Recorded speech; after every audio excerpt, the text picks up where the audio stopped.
If you ain't talking money, then I don't want to talk. Still gon' stunt. Diamonds look like they glowing. 50 stacks all singles, I make it look like it's snowing. Treat them like jack boys, catch them slipping and slang them. Treat them like jack boys, catch them slipping and slang them. Tell them still gon' stunt. Diamonds look like they glowing. 50 stacks all singles, I make it look like it's snowing. Treat them like jack boys, catch them slipping and slang them. Treat them like jack boys, catch them slipping and slang them.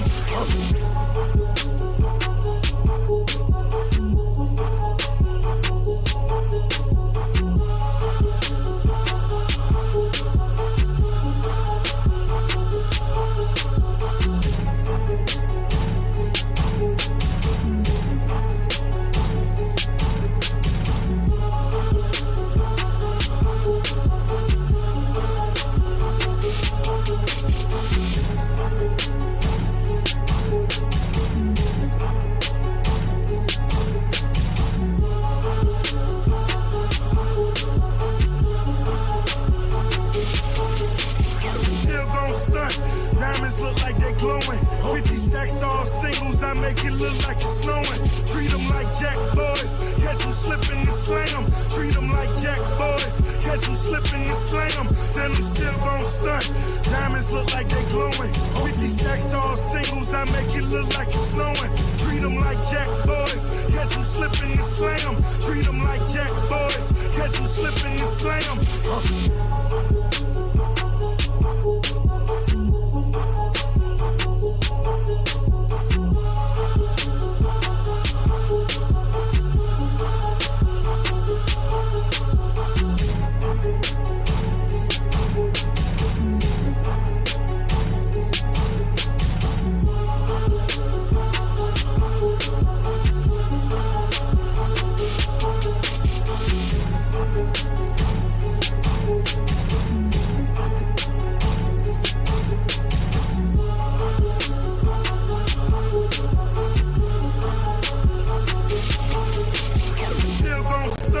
Diamonds look like they glowing. 50 stacks all singles, I make it look like it's snowing. Treat them like jack boys, catch them slipping and slang them. Treat them like jack boys, catch them slipping and slang them. Tell them still gon' stunt. Diamonds look like they glowing. 50 stacks all singles, I make it look like it's snowing. Treat them like jack.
My goodness.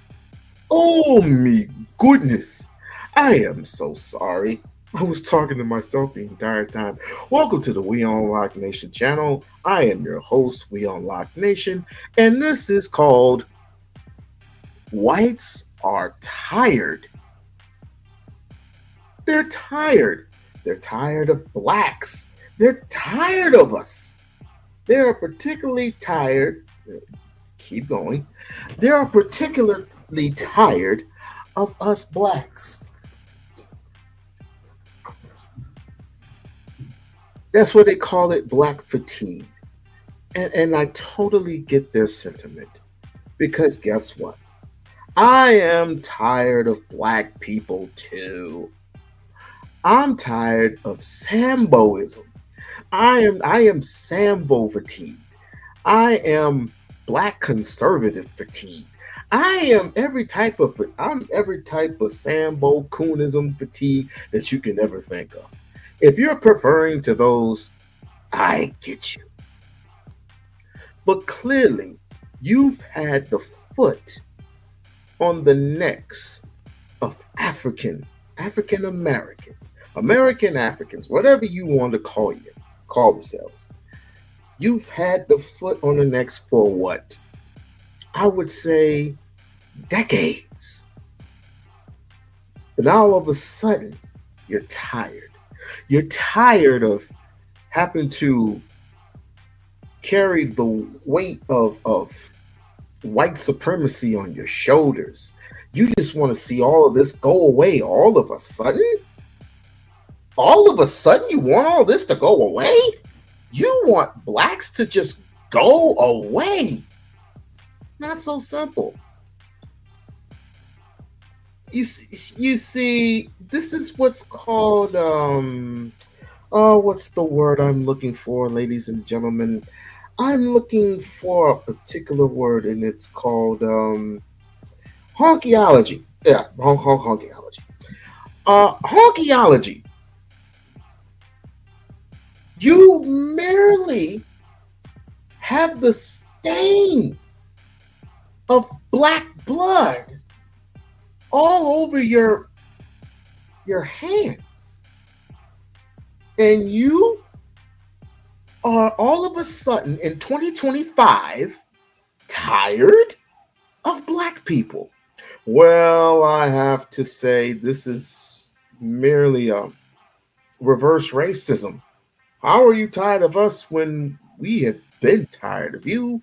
We're tired of the lies. We're tired of the deceit. We're tired of the crucifixes in our yards burning to a crisp. We're tired of all these specific things, the hangings, the tearing of the babies out of the mother's womb. We are merely tired. We're tired of the execution. We're tired of you tearing our manhoods away because you feel some type of jealousy. I mean, from the alt-right to the what they call the Patriots now. The Patriots. You know, I never did like the Patriots, and I'm sorry for the football reference, because the Patriots were an arrogant bunch of buffoons that just walk around. Oh, I'm sorry. Did I mention? I still want to mention football. Didn't Tom Brady? He was the quarterback of the Patriots, right? Oh yeah. And who was the coach? Bill Belichick. Now, I'm not saying that Bill Belichick was a racist. I'm not saying that. What I am saying is they're used to their way, the Patriot way. That was discipline, doing what you had to do, and getting the win by any means necessary. But when Tom Brady was traded off to the Buccaneers, who took up the reins? It was Cam Newton. But you treat Cam Newton like trash. Just like those people in that church were treated like trash. You know, the ones that the white boy came into the church and started executing all 10 people in the church. But you're tired of us. I get it. You're tired of having to not having the country for what it once was. I get it. What it once was to you was a very sacred place full of honkyism. Honkyism came at a price because back in those days, you had to face the South, and the South was going to merely take over the whole entire land. But if it wasn't for the North fighting for its right for freedom and justice, the South would have won. So Southern people are merely expressing themselves and saying, we, us whites, pure whites, because they believe that they're pure white, they are tired of their numbers are dwindling, and they're treating us pure whites like trash. What do I get used to? I'm from Lansing, Michigan. And in the Capitol, you got these skinheads going up to the Capitol and saying the exact same thing. We're tired of being looked over, glossed over because the blacks have all the jobs, blah, blah, blah, blah, blah. I don't get it, because you merely had us until 1865, and 1865 was the release of slavery. Even though we had our bodies was intact, the mind was fragile. And if it weren't for people like Harriet Tubman, who took the ancestors down that steep road that few blacks wanted to follow, it was quite interesting. She was her own martial law. She was her own law and order. She was judge, jury, and executioner. And she pointed that steel towards the blacks that wanted to flee back to the white supremacists. And it said, I will kill you dead before you go back. Now, I understand the muddy waters is cold. There's snakes and alligators and all this other stuff, but we got to keep pushing forward. Now, centuries later, we have a white look-alike prostitute in Shiloh Hendrix, who's at a park with her white supremacist children, and for one thing led to another, called a special child. I don't like calling not all statistic. You know what I'm trying to say. A black child who had a code of mechanisms. The N-word. The N-word that all of a sudden people just that want to express but can't. You know that you want to say it, but you can't say it. But I encourage people. I encourage white folks to express themselves. You saw the other day when the drunk, I forgot where it was, but there was a man who was drinking and was drunk out of his mind and was yelling the N-word all everywhere. You know what results he had? Now, on the internet, he can say whatever he wants to say. It's all about the First Amendment, right? But try saying it to a group of individuals who don't likely take that word lightly, if you know what I mean. And the result was he somehow ended up on the floor butt naked with his jaw broke. I have no idea. I just I merely, hello, and there's a sweet chocolate sister. How are you? She don't take, she, mahogany is what I would consider Foxy Brown. Now, for those of you who are not old enough to know who Foxy Brown is, I suggest you look her up. Shouts out to Pam Grier. But anyway, yeah, no, you gonna keep flowing. Now, anyway, Shiloh Hendrix decided to call the black boy with special needs the N word. Now, I would assume that she knew her surroundings or she knew what she was doing. Um, but obviously she didn't, and she ended up getting filmed or whatever. And she did not back down. She did. She, as a matter of fact, she tripled.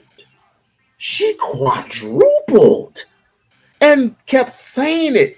Nigga, nigga, nigga, nigga, nigga, nigga, nigga, nigga.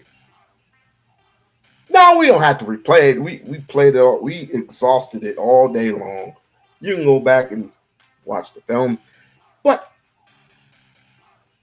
when she said these particular words, I mean, golly, she got paid 800 grand.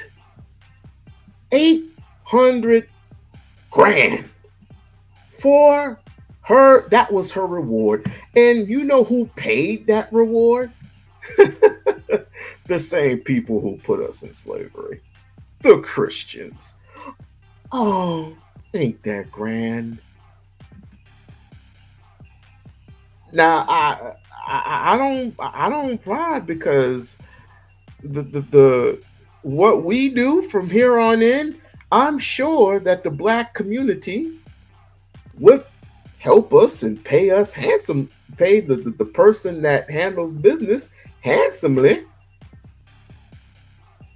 But it was off of a good deed and not off calling somebody the N-word, which was a no-no. But you got these good boys. If I tap you on the head, you a good boy. Oh no, no, no. You have no right to be like these Martin Luther King fellas. Oh no, no, no. You have no right to be these Malcolm X fellas. Oh no, no, no. You have no right to be the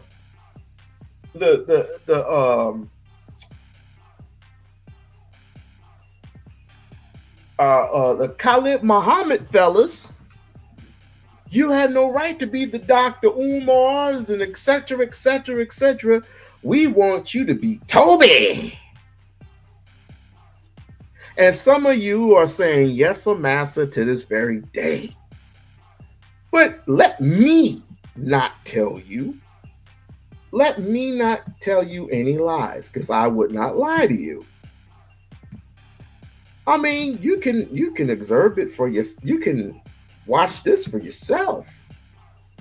I mean, when the woman got her money, she basically doubled, tripled, quadrupled down, and there are other racist people who are backing her bullshit. But we know better. We definitely know better. But this is the woman. You can clearly hear it for yourself. This is the woman. Listen to her words.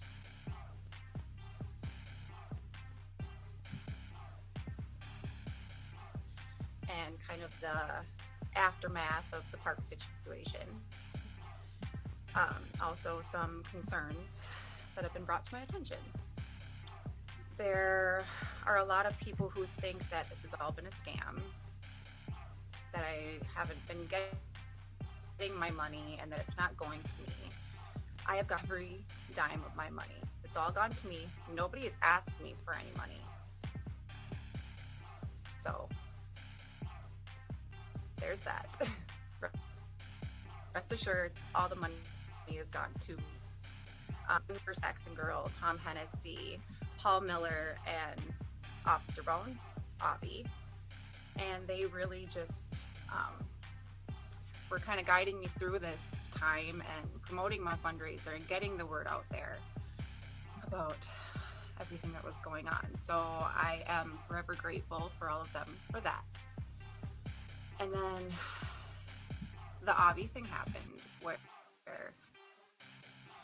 he got fired from his job and uploaded a video and started his own fundraiser. That had nothing to do with myself and the rest of the people that were involved. As soon as we found out the truth about all of that, I've never met any of these people. So I just want to shut that down right now. Yeah. When I first found out that the park video was going viral, it was terrifying, but not surprising, because obviously he was recording me. It was going to get out there at some point. I did not realize I was going to have so much support.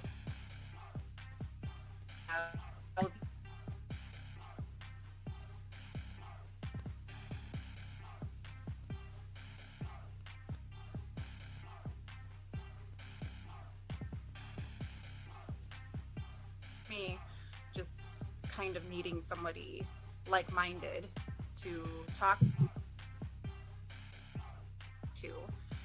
And of course she didn't know it was me, so we went through the whole process of proving who I was. And that's I got a whole fundraiser.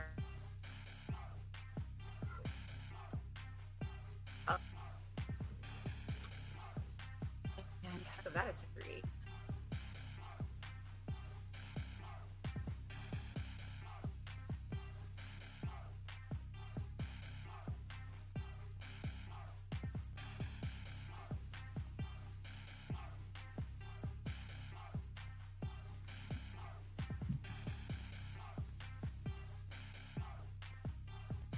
Be afraid of the people who are so fragile to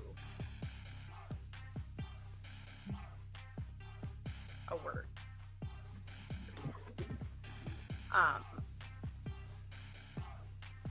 Just so thankful. Getting out of the state and starting being an influencer, right? Don't plan on doing it. Interviews like that day, but I don't foresee it happening anytime soon. We're all doing okay. We've been moving around a lot. It's been an adventure. It's fun to see pieces. And again, I just want to say that I am so grateful for all of my supporters and all of my people who have been with me through all this.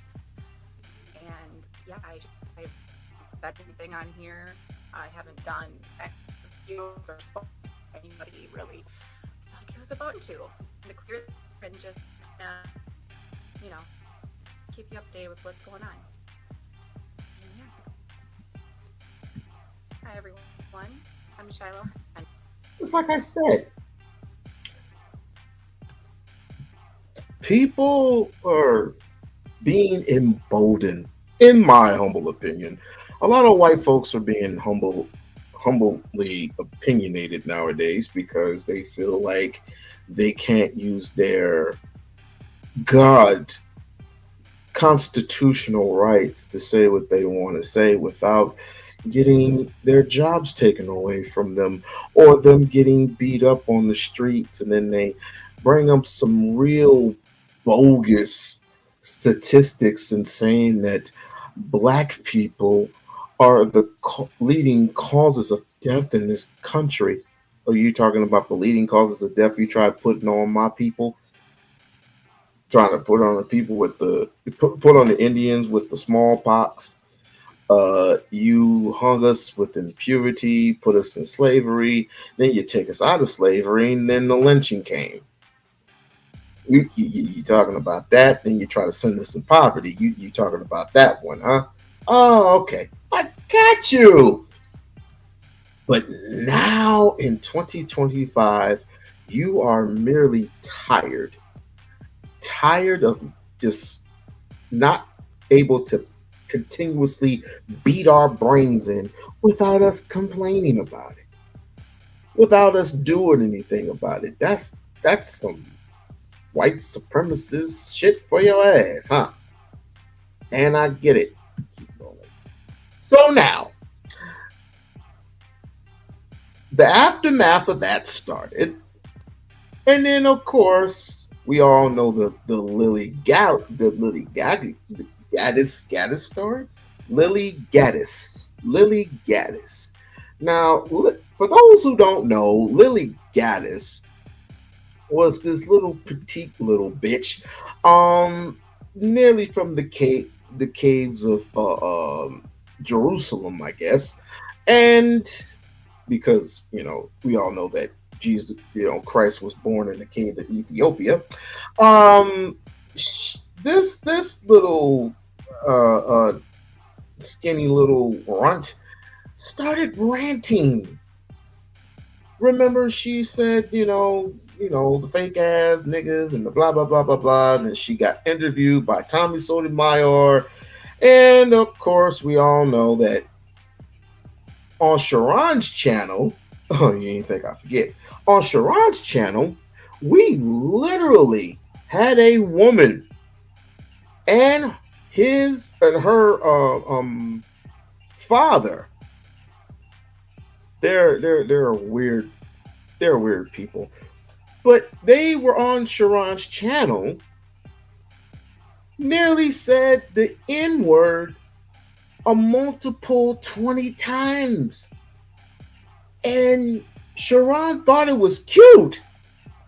Sharon thought it was actually cute for this ugly looking troll to say the word nigga. And I wish I had her on the thumbnail. To say the N word 20 times between her and her father. Now, I guess she was merely trying to not be understanding, and I had sent in the super chat. Now, this is how desperate this nigga was.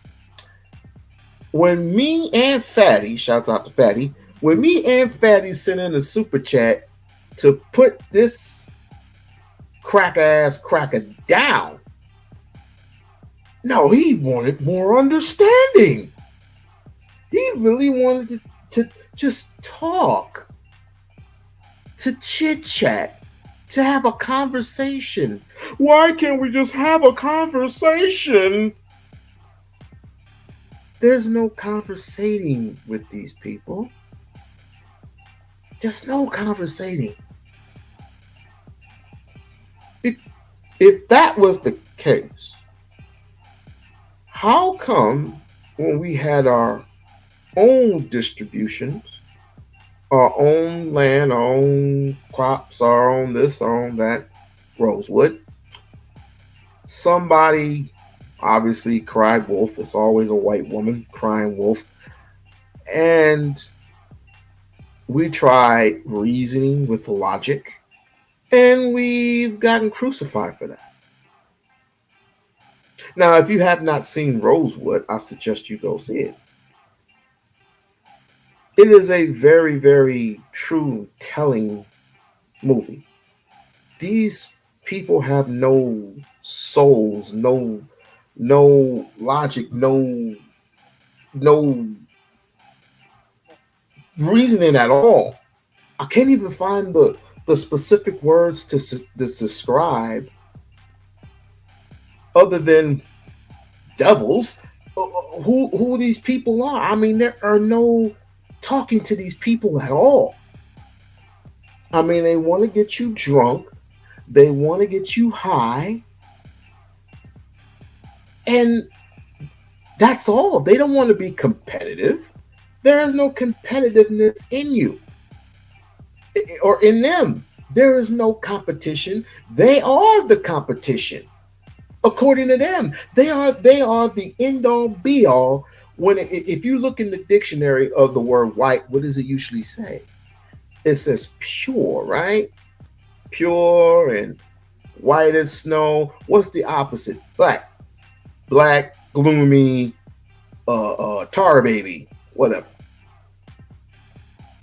So, like I said, the aftermath of the Shiloh Hendrix went abroad. She got her money. And then here comes Lily Gaddis. Well, like I said, Lily Gaddis is known for spreading that word around. And Tommy Sotomayor, with his goofy ass, interviewed her.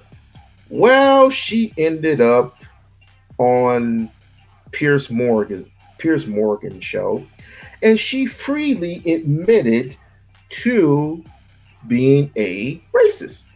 This is not coming from me. This is coming from her. She merely admitted it. So at the end of the program, Piers Morgan forced her to actually say the word. If she was so bad about it.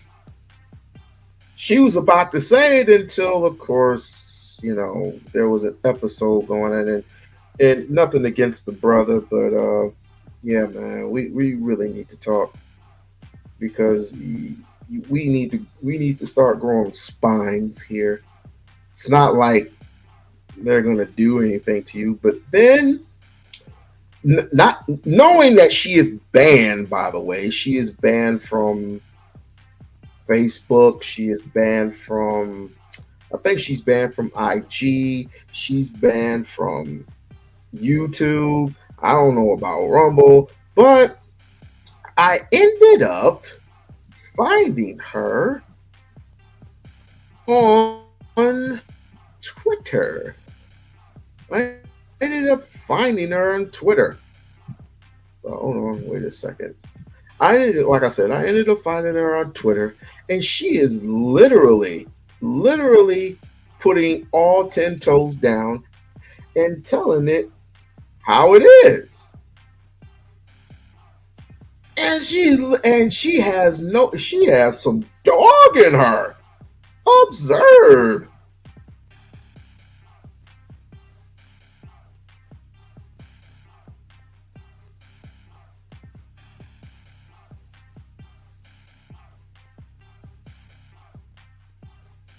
He first burst onto the scene. For those who don't know, Lily Gaddis is basically the up and coming or up and rising new staunch anti-black individual. She's very unapologetic with how she feels about it. She basically blew up last year when she was on TikTok and she said the N-word. She ended up losing her job, and because of that, she ended up going on a complete and utter tirade ever since against black people, because she feels like it's our fault. I just want to shout out to the brother who actually covered this story. That she got fired. She constantly likes to blame us because of lack of free speech and all this, that, and the third, and a host of other things. She tries to be around certain individuals, even there's some white people that don't like her, but she still puts herself out there, and they still give her platforms to say whatever it is that she wants to say.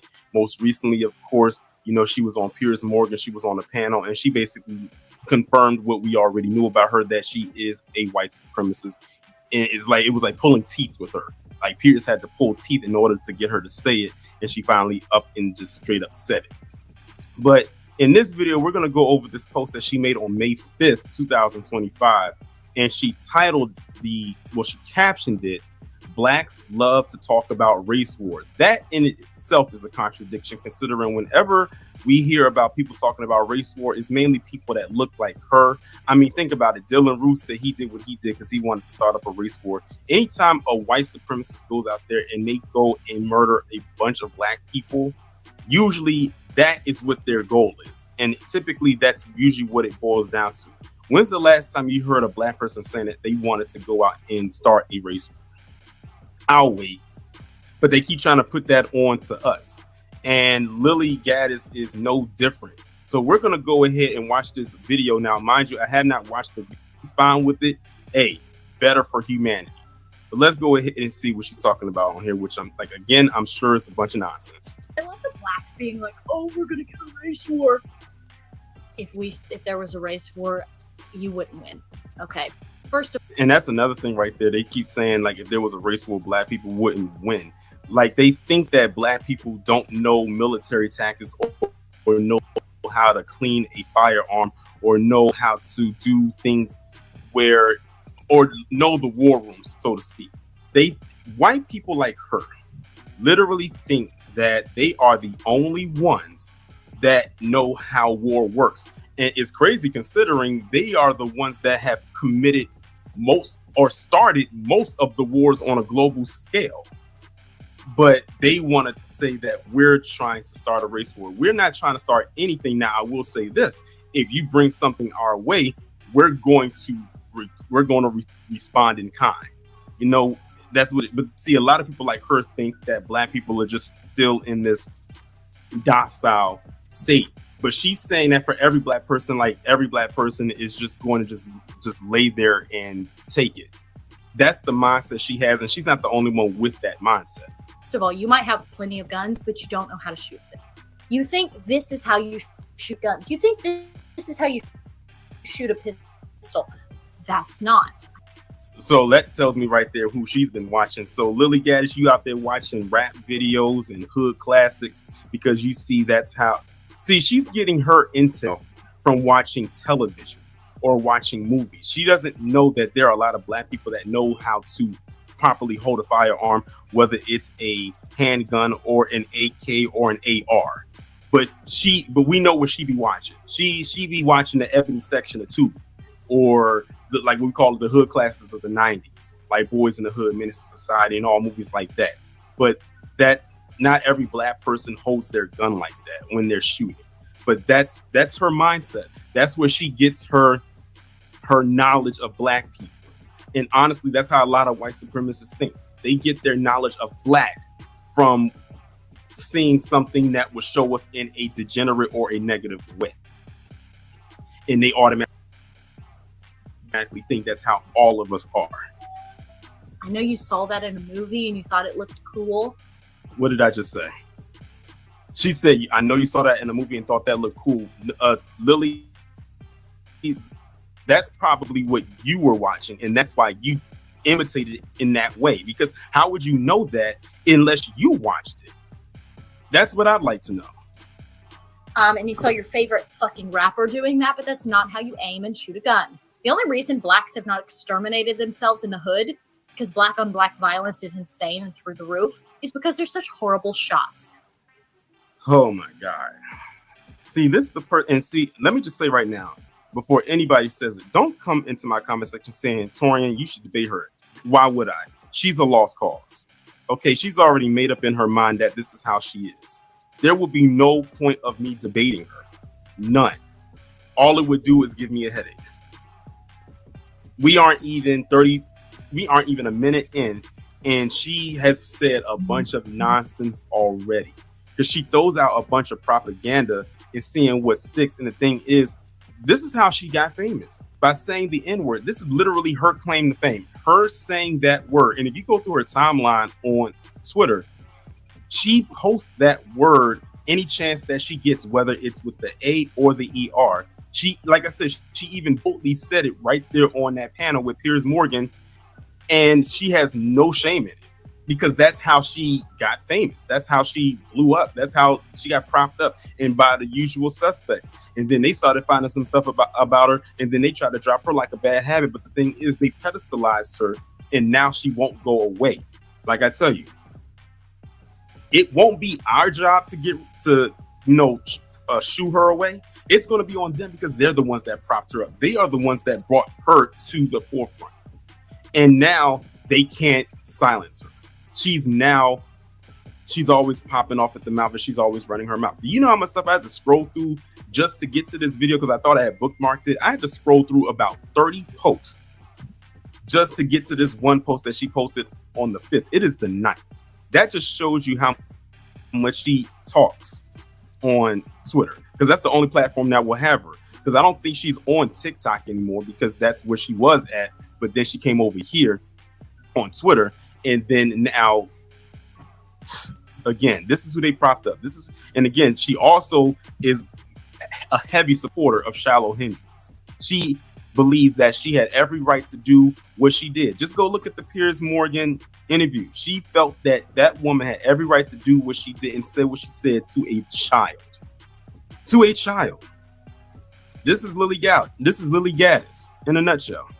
So you really think you're gonna beat a duck hunter who shoots ducks for a living, for fun, on his free time and doesn't miss? Really, nigga?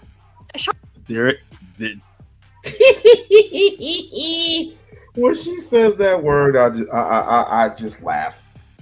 I can do nothing but laugh because she can't even say that word right. But I mean, I digress. Listen, there she is, and even how she said it, it doesn't. It sounds so forced. Like it's almost like she struggled to say it. Like, girl, was she? I'm sorry. I just need. I mean, no disrespect, my man, but I just need to go to the actual source. And of course, when she said the word, she said it so proudly because she's in her space.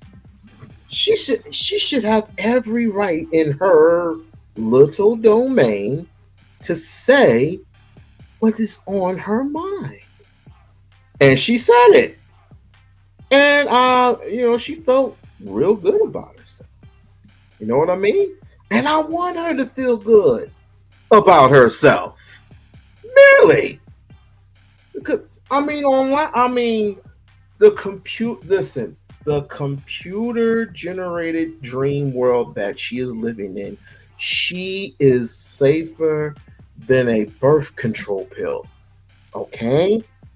She is literally safe until she's not so safe, until people are not so safe. Because words, even though they, words from the First Amendment, they have the right to say whatever they want to say with impunity, but the consequences and repercussions of our actions, it can be very, very deadly to some people. But I actually found an actual source. Let's observe and see what she says. If there was a race war, you wouldn't win. Okay. First of all, you might have plenty of guns, but you don't know how to shoot them. You think this is how you shoot guns. You think this is how you shoot a pistol. That's not. I know you saw that in a movie and you thought it looked cool. And you saw your favorite fucking rapper doing that, but that's not how you aim and shoot a gun. The only reason. Yeah, you're right. You're right, Lily. You're right. We don't know how to shoot guns. Literally. We do not know how to shoot guns. I'll be up front with you. I don't know how to shoot a gun. I don't even know how to load it up, clean it up. I don't know none of that. Do you know any of that? You don't know. My cousin, he don't know none of that. He's shaking his head. He's like, who's this white bitch? This here is Lily Gaddis. You remember the one that was talking about we're a bunch of broke ass niggas? He laughed. Oh, well, hey, I get it. But back to what she was saying. No, we don't know how to shoot no guns. We don't. We don't know how to load them up. We don't know how to clean them. We don't know how to pew pew. We don't know none of that. We don't.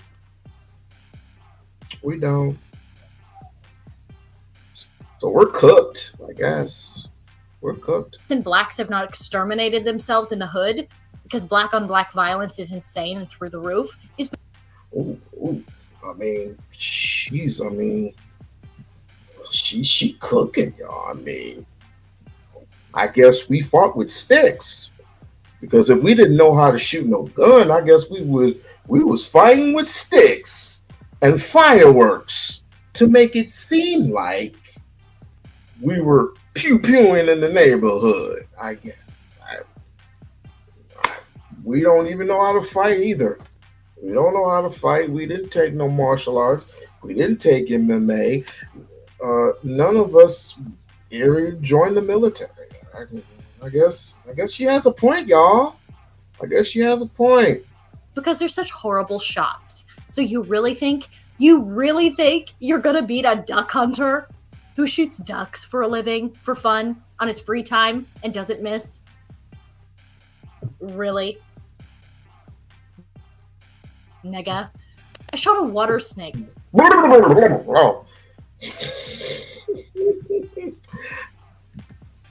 Really, nigga? I shot a water snake. Really, nigga? Really, nigga? Really, nigga? Really, nigga? I shot a water snake. She says it so profound. She says it like a teenager would. Yes. Yeah, you heard it. You heard it. Yeah. Why is it so shocking to you? She's just expressing how she feels. And she's protected in her own little alcove. That's she literally said. You want to hear her say it again? Fine. She said it. Yeah, she'll say it again. Really, nigga? And doesn't miss? Really, nigga? I shot a water snake today. I mean, Jesus, there she goes. There she goes.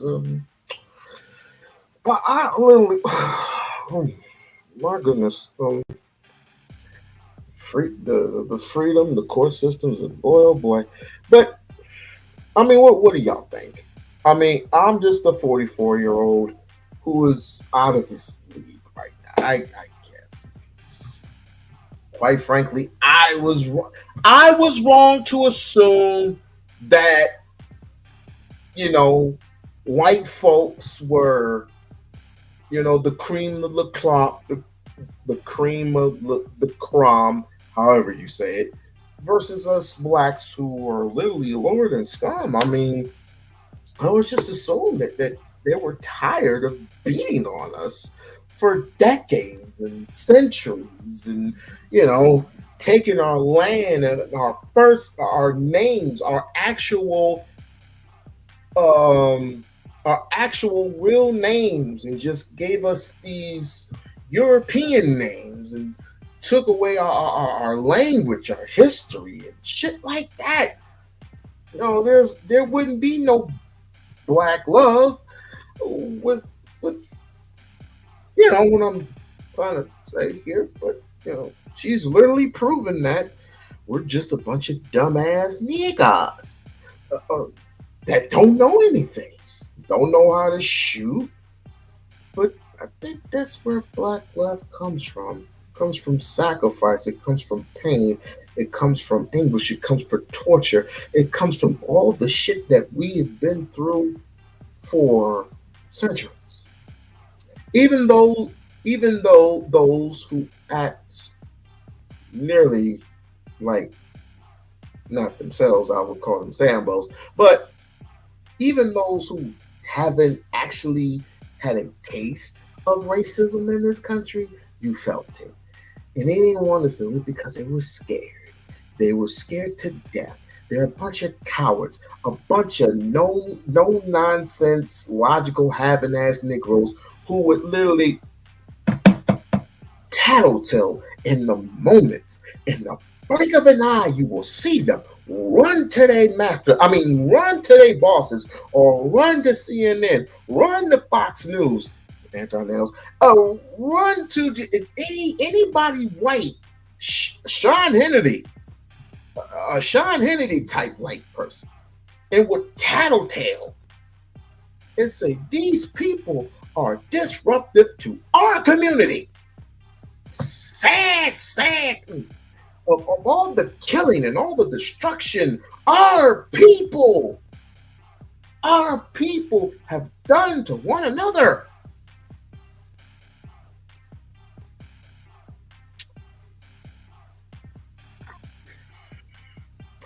They have an advantage because of all these black conservatives are coming out the woodwork. All these particular black conservatives are coming out of the woodwork, and they're just tap dancing literally for people like Lily Gaddis. I understands what you saying, ma'ams. Sometimes I act like a niggas too. What? Uh-oh. The sun going down. We needs to be in our facilities. We must not listen. We must listen. Listen, we must not let massa catch us. Please follow me. Follow me to cowardism. It was these fucking water snakes, dude, have been getting our eggs from the ducks, and I've had enough with it. I battled this snake the other day because I went to open and let the ducks out, and the snake was like hanging out right under the rafters of the duck house, and I was like, oh my god, scared the shit out. I fucking hate snakes with a passion. Oh, no. Sometimes I wish I were that very snake you.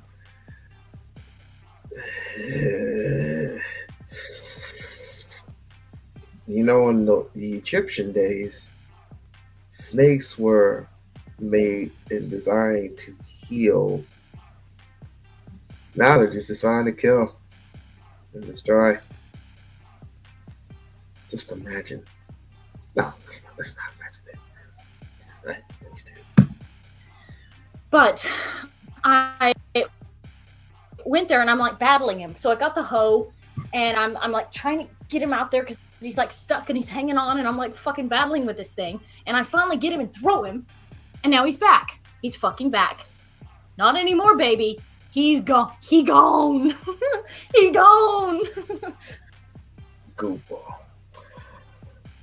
Oh, wow. She's wrestled with snakes. She claimed that they can beat us because she's wrestled with snakes. We've beaten the shit out of snakes when we had to. Coming from the wild side to the cobra to the water moccasin to whatever snake that is. My mom is from the South. That's all we ever saw was snakes. Hell, I threw a snake over my head once.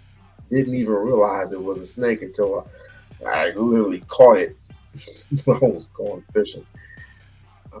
You can't. And my brothers, or my cousin's brother, Aaron and Marcus, they literally got their BB guns out and started shooting the snake out of the tree.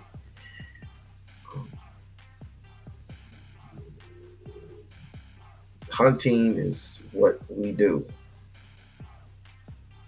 You can't tell me shit about hunting. You can't tell me shit about survival, because that's all we did was survive. While you assholes were sitting in the house playing with yourselves and with your food or whatever, and our brothers and sisters had to cook you a real nice meal. Let me not be too negative here. But anyway, my point being, white people have been shooting for sport for a long time. So let's not bring that up, okay? It's not going to end the way you think it is, all right? And by the way, that's another psyop of this thing. For all the people, the James Lindsays, the typical people you would think, they're all calling this Shiloh thing a psyop. Oh yeah, it's just a psyop to trick us into a race war, because you know what the Jews really want? They want the blacks and the whites working together. No, okay, that's actually never going to happen. The blacks and the whites will never put aside their differences and fight the Jews. That's never going to happen. First of all, the blacks are convinced they're the Jews. Have you checked in on a black Hebrew Israelite lately? They're some of the most retarded people on the planet. What is up with you and Ann Daniels and this whole thing with the Israelites? I don't understand it. I just don't get it with you. What is up with y'all, the Hebrew Israelites? What did Hebrew Israelites do to you? One day they're gonna be sick and tired of y'all talking shit about them, and they gonna hop up out them corners. They're gonna put them Bibles down, and they gonna come and see about y'all. My God, Hebrew Israelites don't get a break. Okay, the hubris of these people, black Hebrew Israelites, it's a really like peak worst types of blacks because they think they're amazing, you know. But no, so these people were like, oh man, you're just saying that because you're just trying to cause racial division. I'm like, oh, I'm sorry. So now I get labeled as somebody's trying to start a race war anytime I mention black crime. That's the new go-to. That's the new go-to. Okay, I get it. So it's woke right, that didn't stick. And now it's, oh, you're trying to start a race war. No, I'm actually just talking about black crime. Okay? I don't want a race war, all right? I know we would win, but I don't want that, actually. I would never try to incite something like that. It's not going to happen. When we come to power, there will be no need for a race war. We can just round them up and deport them all. She must be talking about the immigrants. She must be talking about the immigrants because there ain't no way in God's green earth that she would be talking about you know, the blacks here in the United States, you know, the ones that were already here. I'll just give my take on the whole commentary. I'll just give my full commentary after she's done running her damn mouth. This is crazy. And that's what will happen. But anyway, and you know, I was thinking about this too. Jews are so fucking arrogant, that will be their downfall. You know, just like what I think we talked about this with Ken the other day. It will really truly be their downfall because they can't help themselves. This is why they tell on themselves. This is why they self-report all the time. They write it down in books. They write it in articles about what they're doing, what their little fucking plans are, because they have to brag about it because they're not good at anything. The only thing they're good at is subverting, committing assassinations, blackmail operations. They're really good at that. Nepotism, being fucking creeps. That's what they are good at. So they have to flex it. But they despise us, okay? They despise us. They despise their enemy. And I not just despise in the way that they hate us, but they think we're just a joke. Ugh, they're no... I guess that's the end of the video there. First and foremost, let's get to the quick. Because I was about to yawn and I was literally about to just take a nap from all the yip yap yappity yip yip yap. Okay, first and foremost, Lily Gaddis, right? Lily, anytime you want to have a logical conversation,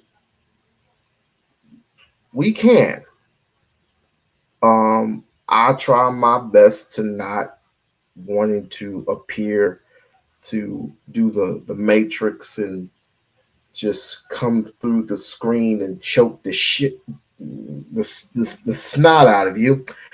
Because that's not my get down. I don't harm women. Not me. I don't do that to women. My sister does, but you know, she's been wanting to get in y'all asses for a long time, and not the way you want her to. So, here it is. You're full of shit. Nothing but white trash. You're less than dirt. You're dust underneath my feet for all I give a damn. You and your predecessors can and will get used to, hell, a lot of people like us, appearing like us, maybe a slight shade, skin, lighter shade of skin color. I mean, you may see a darker color, you may not, but you will constantly see African Americans continuously be born in this country, because every 3 that die, a multiple of 6 come in its place. And unless you going to, unless you, and by the way, to not forget, people are having their babies at home because they don't trust you, some bitches, to do anything right. As a matter of fact, you want these babies gone completely. It's almost like Planned Parenthood with Margaret Sanger. We all know who Margaret Sanger is, but anyway, they having their babies at home mostly because they don't want their babies being deleted by any unnatural source. So they're having their babies at home. Plus, our ways are getting stronger and stronger, because every day that goes by is every day we're trying to figure this world out. It's every day we get stronger by the numbers. And if it's not us, then it's another population that is coming over here. And even though they skip over us as a community, we are still a population of people that people want their resource from. They want their resource from us because we are the original people. Secondly, a race war, you will get your ass whooped. First and foremost, you should have never, and I mean you should have never, ever had our ancestors even join the military, yet sniff the military. There was a point in time we could not have guns. All we had was a knife. I'm good with a knife because there were, even in African times, there were warriors that did not use guns. They used tactics. So you don't think that, I mean, of course, like I said, we don't know how to use any guns whatsoever. Even though you see a bunch of people like us who have those extra round clips and just they start shooting at random. I mean, nearly we would train them to aim those things square dead in the direction that they need to. Yeah.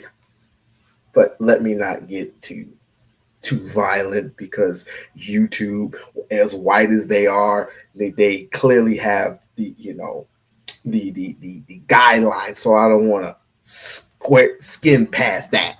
So I had to watch what I say. What else did she say? Okay, of course, she mocked the fact that we don't know how to use guns. We don't know how to hunt. Even though we've been hunting for most of our lives, because we had to survive back then, because apparently white folks had all the resources. They burned down ours. The N-word. I said it before and I'll say it again. You are free.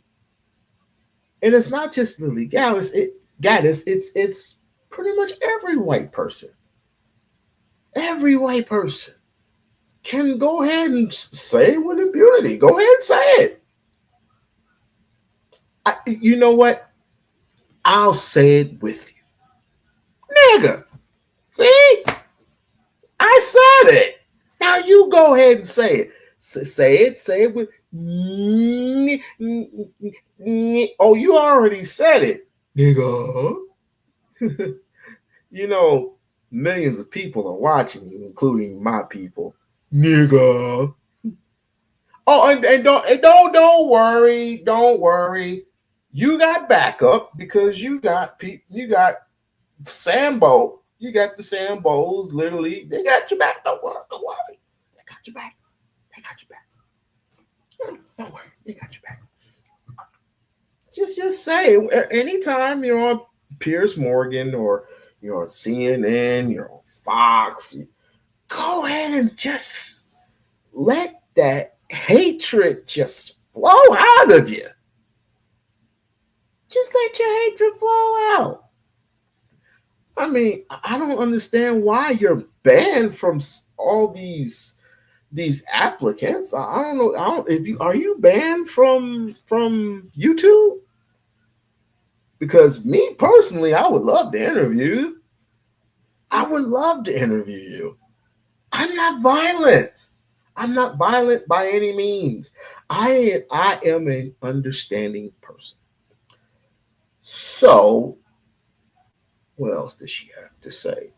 I think that was mainly it. I mean, the insults, the talking of the Jew. I don't know why the Jews are merely your problem. I think there was a book that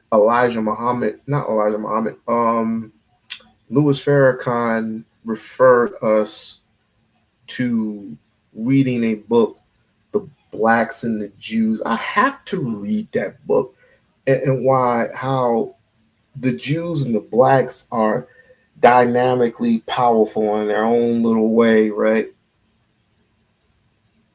And why this person or white people, period, hate Jews so much. I don't understand it. I have no understanding of how they hate the Jews so much. Well, we're not in alignment with them, I don't think. But if we are, quite interesting. So she insulted us, talked about the Jews, talked about blacks. So we don't know how to hunt, we don't know how to fight. That was mainly it. She said the things she said, and she stood 10 toes down on it, right? And she is an advocate. She is a supporter of Shiloh Hendrix, which is quite okay. I hope they both, move. I hope she moves it right where Lily Gaddis lives, and they can have a powwow with each other. It would be pretty much easy for the brothers, because you know how brothers are, Oops. Oops. But anyway, like I said, I'm not a violent person. I'm 44 years old. What do I got to be violent for? Unless she came after me, I had to do something strange to you. Life is not what it seems. Fairness is fair. I understand where you're coming from. Gee, always. My goodness, white supremacy is just, gosh, so uptight. It's like act like you're losing the universe. Remember, you built this country first. You built this country brick by brick by brick, off of the blood, sweat, and the tears of American Africans. The ones that came over. Most of us, not all of us, came in ships. I mean, they were called the of course, there were the Cha-Chas, the American Indians, and then there was the Homo sapiens, and then the blacks, as you would call them these days. There wasn't no original blacks here. No, there was the pure white man, the pure, unadulterated white man who built this country brick by brick by brick.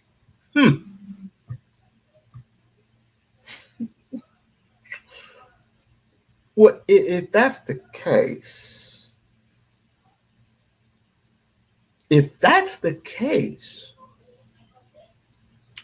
then Nat Turner didn't exist. You know, the Nat Turner who was a preacher at first. He preached the word of the gospel, then immediately turned it on his master and was whipped for it. And all of a sudden they unalived his wife. And then he did what he was supposed to do in the first place. Not only did he unalive his master, but he unalived the women and the children, which I wish to this day we had some black people with some backbone who would follow in the same footsteps as our great brother, may he rest in power, Nat Turner. But let me not start there. And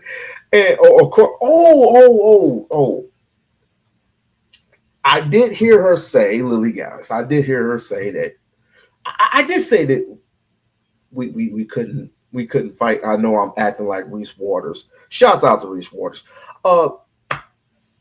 You said we couldn't fight, right? You should have never put us in the military, my dear. You should have never put us in the military. You should have never gave us the keys to the kingdom. We had our own kingdoms. We had our own land. We had pretty much everything on lock there. Why do you think you never should have sent us to Brazil to learn Brazilian martial arts? Or you should have never sent us off to other coasts to learn how to survive. You should have just offed us in the start. But you needed us. You needed our resources. And without those resources, you would be stuck. There would be no labor force. The labor force, we were. How much did we make? We made over like what? 3 cents? 8 cents? 8 cents a day? We made 8 cents a day just picking cotton. That's quite strange. You never should have gave us anything. Even in the Willie Lynch days, even in the Jim Crow days, you should have never, ever gave us not one fucking resource. Should have done it. Should have done it. Now you got Proud Boys. The clans ain't the Klan. I mean, well, even though they're still around, you got what's called the Proud Boys. You got what's called the Patriots, right? We still got Bloods. We still got the Crips. And you got the Mau Maus. You got Muslims. You got, if we, even though I say we do not have allies, if Asians got tired of you, if Asians get tired of you, what the hell you think they gonna do? What would you do? Of course, you got your little Ku Klux Klan. They will be demolished. You have, because I mean, just let's face it. You always say you're coming to the hood, and you're coming to the hood with your guns in the trunk, and you're giving the guns away. Why would you give a source away? Because you believe that we kill each other on a whim, which is not the case. Not always the case. Because I know people. I know people in cities and states who are really getting sick and tired of being sick and tired. You think you're tired, black fatigue? Listen, we've been tired. We got honky fatigue. We got redneck fatigue. We got white trash fatigue. We got pickaninny fatigue. That's what we got. We got peckerwood fatigue. You think that you're suffering? Oh no, you don't know the meaning of the word suffering. You're Napoleon. Yeah, that's right, Mr. Napoleon. But our Haitian brothers and sisters dealt with Napoleon, 1804. Ay, ay, ay.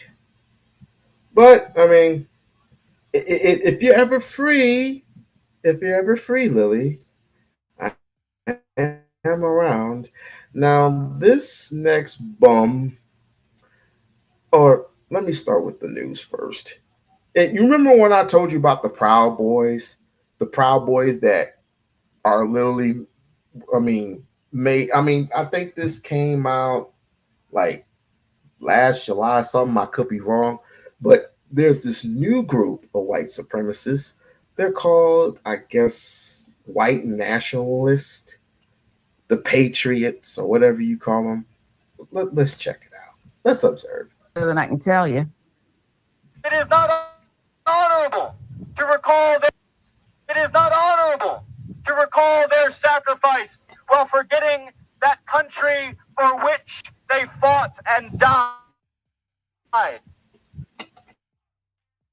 They fought for a nation that was proud of its heritage. That was unaimed to say that I'm afraid to say that we have a culture deeply steeped in the Anglo-Saxon traditions of our forebears. Did our ancestors storm the forests of the Argonne, the beaches of Normandy, or the cliffs of Okinawa, so that their grandchildren and their great-grandchildren could be despised minorities in their own home, driven from the cities they died, the very same rights supposedly dying to protect dissident child.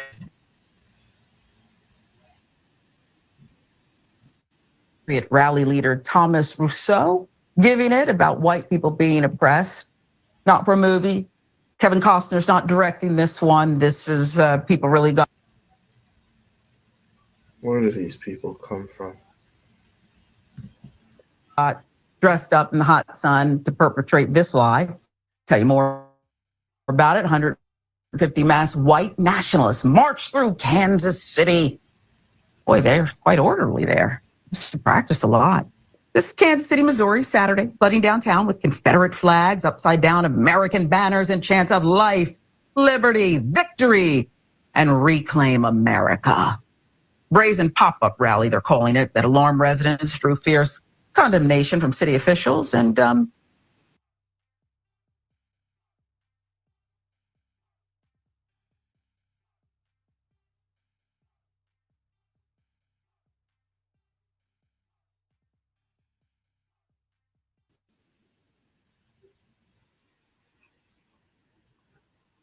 Sorry.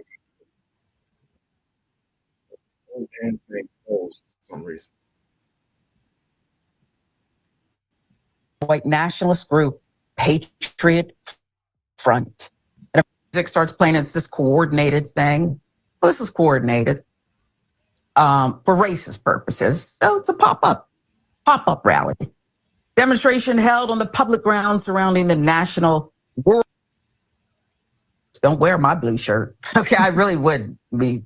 I don't want to name the ones that I was thinking of, but they've got incredible deals. A lot of these, you know what I'm talking about. Okay.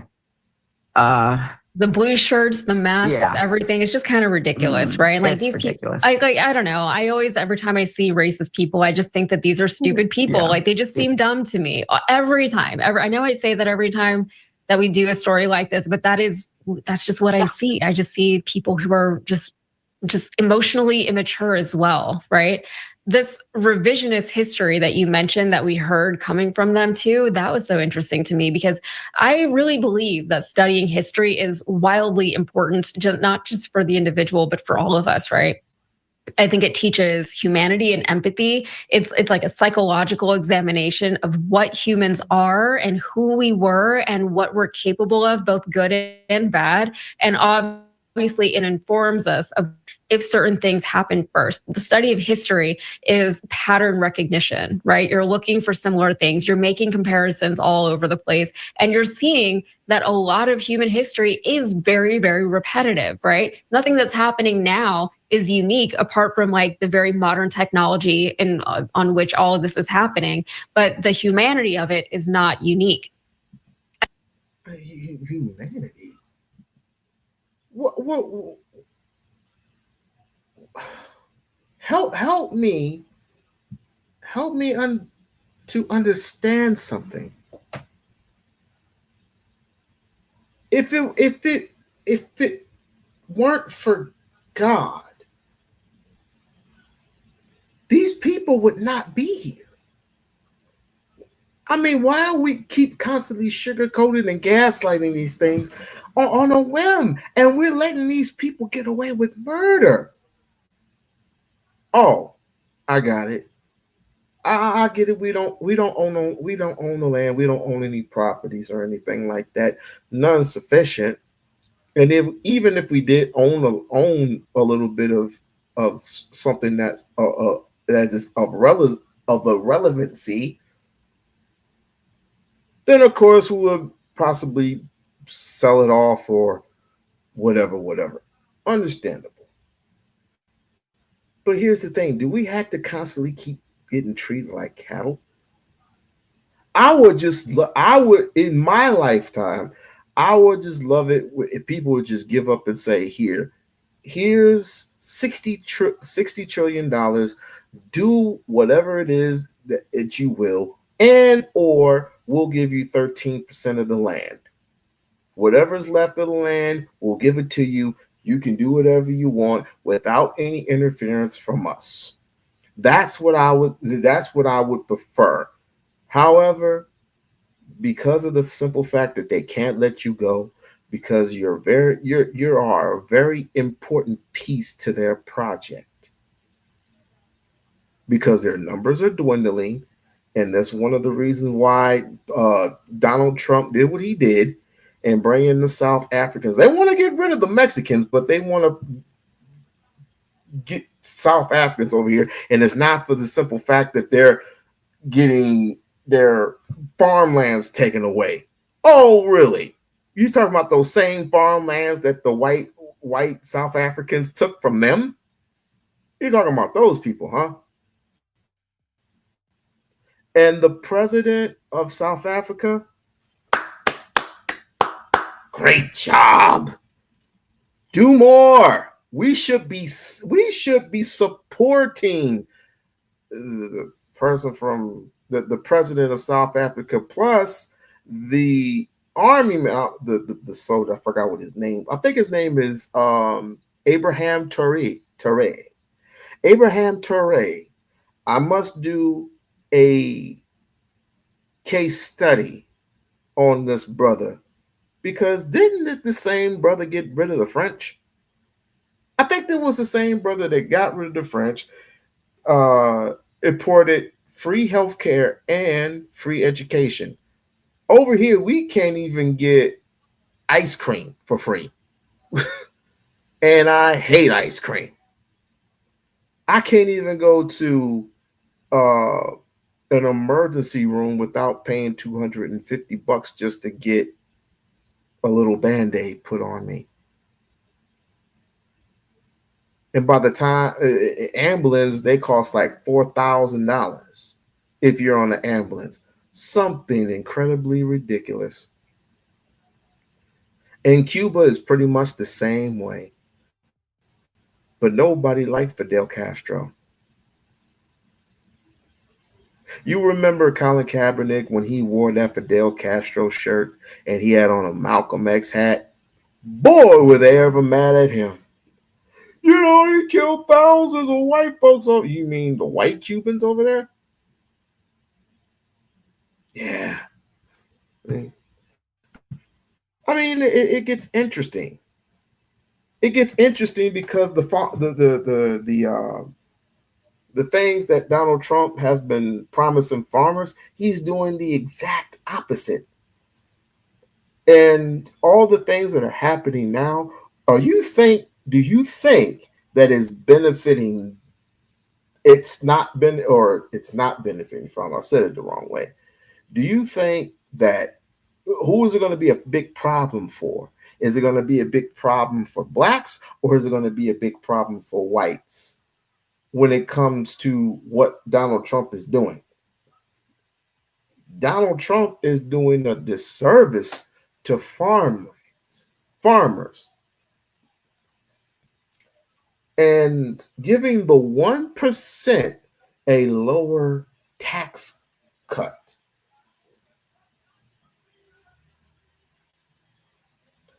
I think he's doing this for vengeance, in my humble opinion. I think Donald Trump is what we call on a vengeance tour, just based on what happened on July 6th of that day. The regime, almost forgot, Lily, you had the regime.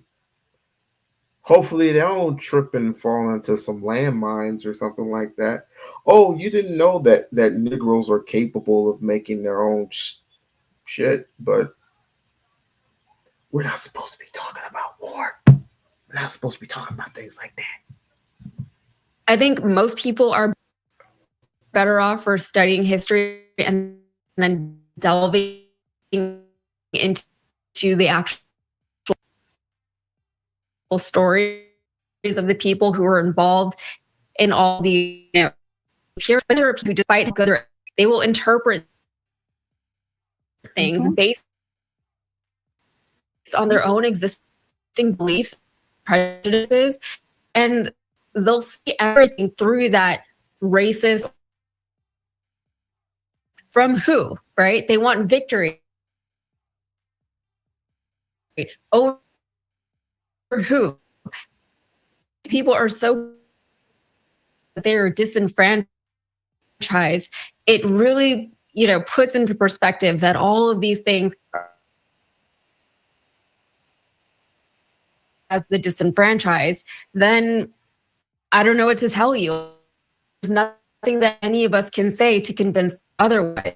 At the same time, whenever you have people like me, a young woman telling these that you don't have anything to be upset about, that's what they don't like, right? Because they say, how do you know? You don't know what my life is like. You don't know what it's been like. I mean, I don't want to say that I know, but I do know what it's like to be a minority. I do know that a lot of things that minorities deal, much, right? Do the same thing. Obviously, they're not, otherwise they wouldn't feel that they feel, at least not, and not be so entitled about it.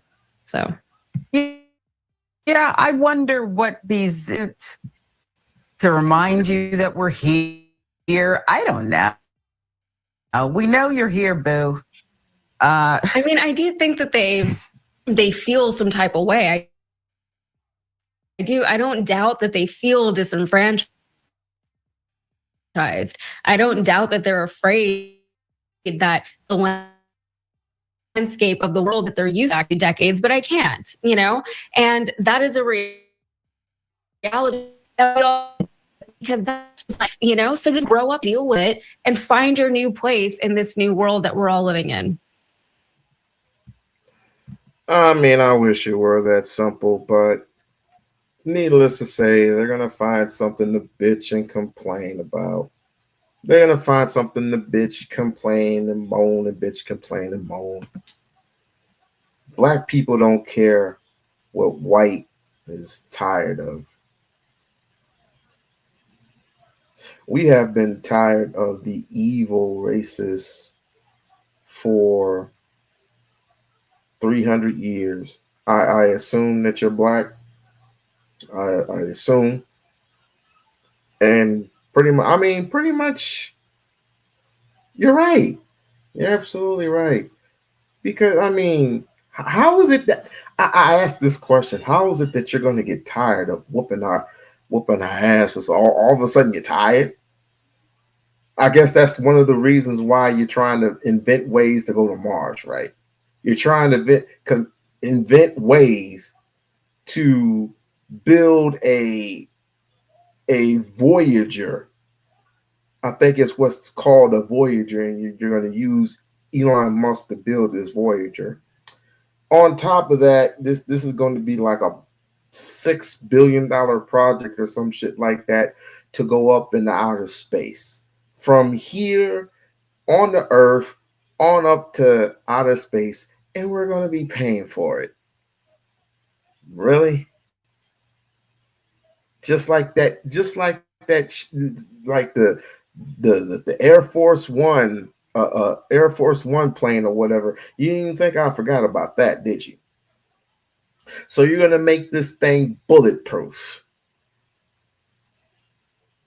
because you got these people over there like Gaddafi or whatever.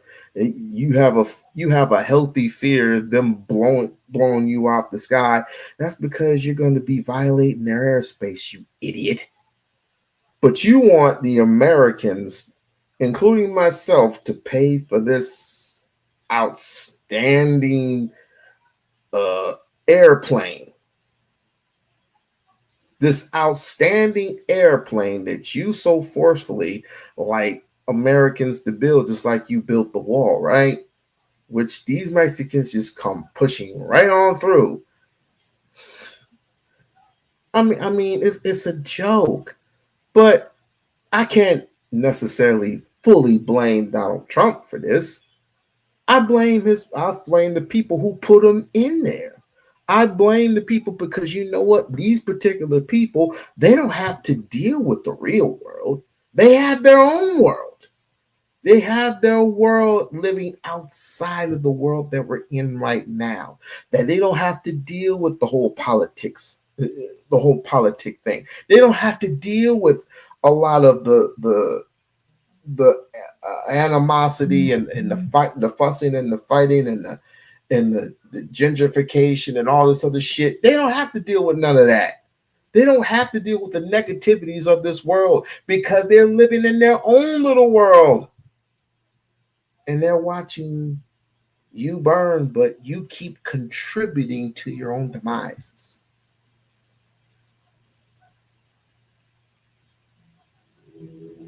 I guess that's why they have trailer parks, right? I guess that's why they have, they're slow poverty stricken just like us. And again, the prices that are about to go up in a few weeks, who can you say benefits the most by it? Whites benefit from it, but they're going to be hurt by it also. Black people, we already know what's up. We already know if we have to, we could hunt a bull. We could hunt a bull. We could get, start saving coupons, do whatever we got to do, whatever it is we got to do, because we seen this coming. We seen this coming from miles away. And people often blame us. They blame us for you voted for Donald Trump, and it's like, I ain't vote for shit. I ain't vote for neither one of them motherfuckers. I didn't vote for Donald Trump or Kamala Harris because I know what Kamala Harris is going to get us into, and I definitely know what Donald Trump is getting. Two lesser evils, the wings of the same damn fowl. I'd rather wait till Cory Booker is in office. or at least he's given the chance to be in office. That's what I would do. So I'm not surprised. I'm not stir shaken by this. this is nothing new. This is nothing new to me. This is nothing new to anybody else that is in my age range. However, I am surprised by these Black conservatives, which I will be doing another podcast about. I am surprised at these conservatives because what did you expect to get? What do you expect to get in return?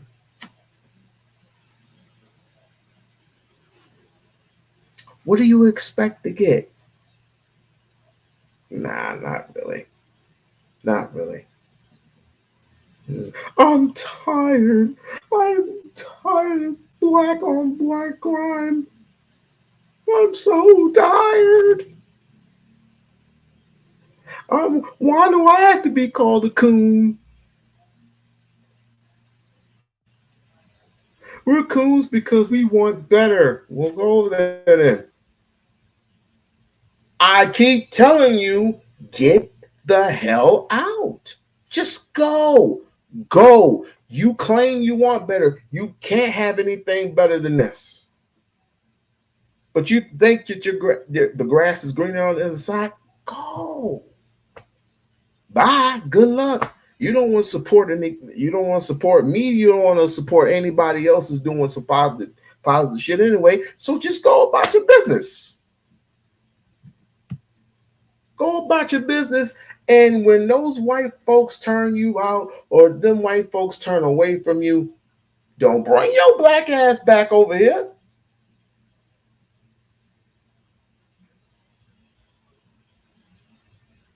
No more white fans and no more soul. And you might have a heart attack when you find out the black folks don't want you back. How does that song go? You're out in the cold. No more white fans and no more soul.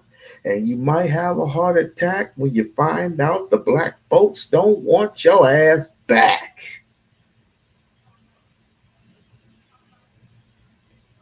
I'll make a suggestion for you. Stop selling out your race. Because it's not like you're gonna get any white cooch from Lily Gaddis or something like that. She looked nasty as anything. Shiloh, the same thing. And what you're learning from people like Ben Shapiro and people like Jake Lane, you're not going to learn anything from them. Nothing but a bunch of complaining. Oh, Carmelo Anthony, he's going to get life in jail, but he's still at home. How is that? Carmelo Anthony is still out. He's on house arrest. He doesn't have freedom. He's on house arrest because he doesn't want to deal with the likes of you. Would you have my daughter play with your son? First of all, they don't even go to the same school. But you'll get the white boy, you get the Allison kid, the white boy that stabbed the Hispanic kid 4 times. That's multiple. It's multiple times that Carmelo Anthony stuck Austin Metcalf with a knife. He stabbed him multiple times. No, he didn't. This is not multiple. What the Allison kid did, he stabbed him 4 times. That's multiple. But let me not tell you that. Jesus. Selective outrage. Selective random shit. And this guy, I want to know, where do you people come from? Where do you people come from? I'm not talking about you whites. I'm talking about you blacks. You blacks that the officer tantrums of the world, the the Proud Boy, I forgot what their names were. The four Proud Boys with you might as well have the white sheets all over your head because you sound like a bunch of nitwit knucklehead mother. You know what? I say the Ben Carsons of the world. You know all these people. What do you think you're gonna gain from this? Anton Daniels, you ain't gonna gain shit from listening to Anton. Even though I'm shocked and I'm surprised that the majority of blacks listen to him. Maybe they're banking on something, him giving them a little bit of this and a little bit of that. Quite interesting. Quite interesting. I'm starting to hear more and more about this. What's this guy's name? A Billy Crowder or Steven Crowder. I've been hearing his name pop up lately. I wonder why. Let's take a look. People are fleeing countries in South America. Not fleeing, they're leaving. A lot of Leonardo DiCaprios. Yes, there are. And Trump discussing it. Why are you creating an expedited path into the country for hunters but not others? Because they're being killed, and we don't want to see people be killed. Now, South Africa leadership is coming to see me, I understand, sometime next week. And, we're supposed to have I guess a G20 meeting there or something, but we're having a G20 meeting. I don't know how we can go unless that situation's taken care of, but it's a genocide that's taking place that you people don't want to write about, but it's a terrible thing that's taking place. I don't care who they are. I don't care about their race, their color. I don't care about their height, their weight. I don't care about anything. I just know that what's happening is terrible. I have people that live in South Africa. They say it's a terrible situation taking place. So we've essentially extended citizenship to those people and to escape from that violence and come here. But you get on a person that is wearing a regular tattoo that's 21 years old, just had a birthday, and you deport him to Canada. No gang related sign, nothing gang related at all, just a regular old tattoo. Hell, I could have a tattoo on my body that says "Pick Me." And and they made it something special, like made it so nice, and then all of a sudden I'm deported. But wait a minute, you can't deport me. Oh, but you can deport other people of African descent. You can deport Chinese, Japanese. You could deport Indians. You could deport anybody who's an immigrant here. You cannot and will not deport us because, number one, we're very special to you still to this day. To this very day. Our resources, our information is very, very valuable to white supremacists. See what this guy has to say. Now, I've covered this before. We need to cover it again because everything he just said there is correct. Now, the media is not only ignoring it, the media, legacy media, and even the fact-checking organizations have fact-checked conservatives, people who speak out against this genocide taking place in South Africa, which is racially based, as conspiracy theorists, not you and the people who know the truth. And here's why this is so evil. Sure, people are fleeing countries in South America, not fleeing, they're leaving for economic opportunity. For example, if someone stays in Nicaragua, or if someone stays in Ecuador, if someone stays in Guatemala, if someone stays in Mexico right now, as opposed to coming here, they're not going to be murdered because of the color of their skin, murdered incidentally by a drug cartel, but the point remains. There are people right now in this country, in South Africa, who will be killed because they are white farm owners and are screaming out for help, facing the loss of their life. The number is irrelevant, whether it's a dozen, whether it's 50, whether it's 60. We'll get to the number. They're asking for help because they have the wrong color of skin. The left is not only closing the door, but they're trying to vilify any of you who open it based on the truth. It's time.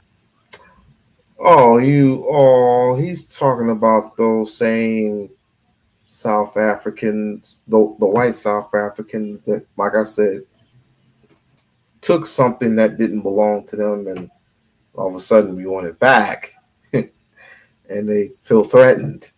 Huh. Oh my, oh me.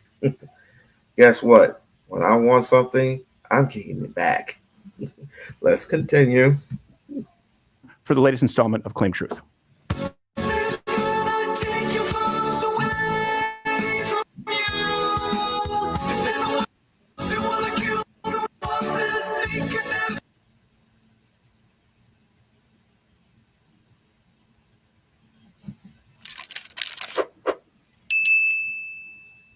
All right. Again, I want to reiterate, you might look at these numbers and go, well, that's not as many as some of these other countries. Yeah, but there's a huge difference between fleeing a poor economy and fleeing murder. Guaranteed murder if you are the wrong shade of skin, and guaranteed murder if you own the wrong piece of land. TIA. What does that mean? This is Africa. Oh, that's right. It is. It's a horrible place. And by the way, the idea that Africa was peaceful before you had any colonialists, it's complete and total horse crap. It's never gotten it right, no matter how much white guilt you have. So here's the claim that you will see from those on the left, and all the references are available, link in the description, that South African whites are not actually being persecuted at all. They got this big celebration, and these are the only, white African descendants of apartheid, the European colonialists, or those who participated in apartheid. They're of all ages, including children. South Africa says that the allegations about persecution of these people, the allegations are false, according to the South African. And this was echoed by fact checkers, by the way, who had a monopoly on YouTube and Meta and X for a very long time. Hold on. The people. So you're telling me the people that are enforcing these kind of rules and oppressing these people say that they're not oppressing these people? Right. Thanks for the undercover journalism. Yes. Yeah. In the Sahara, it's not hot. Yes. Yeah. I think it's hot, but I think it gets cool at nightfall because it's a desert climate. Here's the truth. Yes, they are. Every year, at least 50 or 60 Afrikaners are killed, farmers specifically, because they are white and because they own farms. They see this as a correction, an extreme form of reparations, if you will. Yeah. In January this year, South African president signed the Expropriation Act that allows specifically land confiscation if it, quote, is just and equitable and in the public interest, no compensation needed. Now you wonder, well, hold on a second, that doesn't say execute them. Okay, if it's your farm, if it's your family's farm, and they use that term equity, right? Not equality, equity. I've always said I don't give a fuck what word it is. If it's something that's mine, equity or not, I'm taking it. Just like you would do the exact same thing over here in the United States of America if I owned land, owned and controlled my resource, owned and controlled everything that I have. And all of a sudden, you need that property vis-a-vis Bill Cosby, vis-a-vis the gang.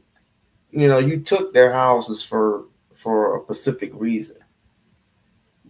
What was that reason? Even though they own the land, they own the property. Yeah. You like taking things by force. So we like taking things by force.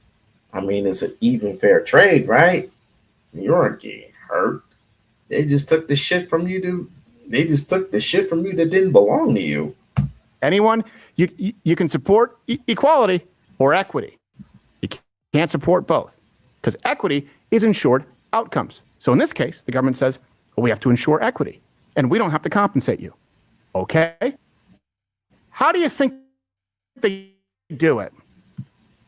Oh, now you find out why 50 to 60 Afrikaan farm owners are killed every year.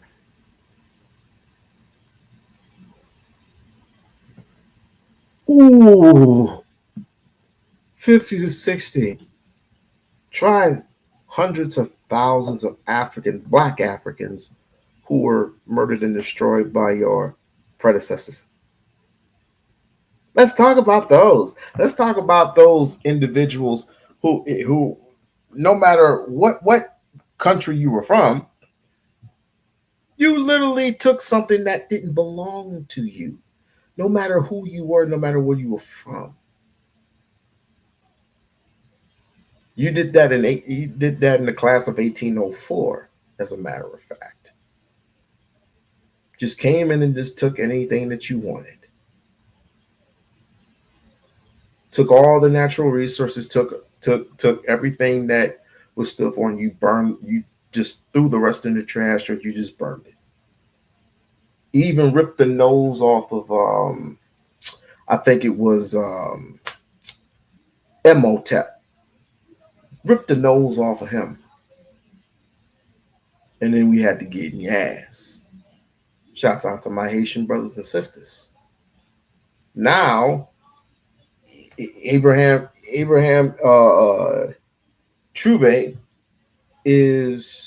has kicked the French out and is definitely taking back the homelands. I thought they were going to do this at least 10 years ago. They should have. I heard they were doing this 10 years ago. But now all of a sudden you have a unhealthy fear. If we don't go into the United States, and of course it's going to be no different. Just don't take my shit. Don't take my shit, and I don't have to take it back by force. Doesn't it say in Matthew chapter 11, verse 12? The heavens suffered the violence, and violence begotten by force. If you resist, dead. But this is just a figment of your imagination. And by the way, it is egged on by South African politicians. And again, don't just look to what this person is saying. Look to the size of the audience, a stadium filled with people engaging a chorus of genocidal chants. And this dude likes to gaslight and just throw words around like they mean something. It's just sickening. Like, share, and subscribe to the channel. I want to ask you again, compared to someone in Mexico who, you know what, I could go to the United States and make a few more bucks. Yeah, where I live isn't all that nice. I have a dirt floor. Compare that to put yourself in shoes a moment in time when you hear and see this. Shoot to kill. Yama. Kill the poor, the farmer, the poor, the farmer. Shoot to kill. Yama. Kill the poor. Kill the poor, the farmer.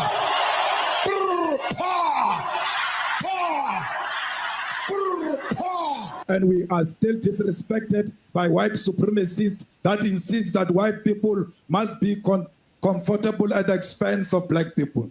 And when white people are not comfortable, then black people must be punished with sanctions and isolation.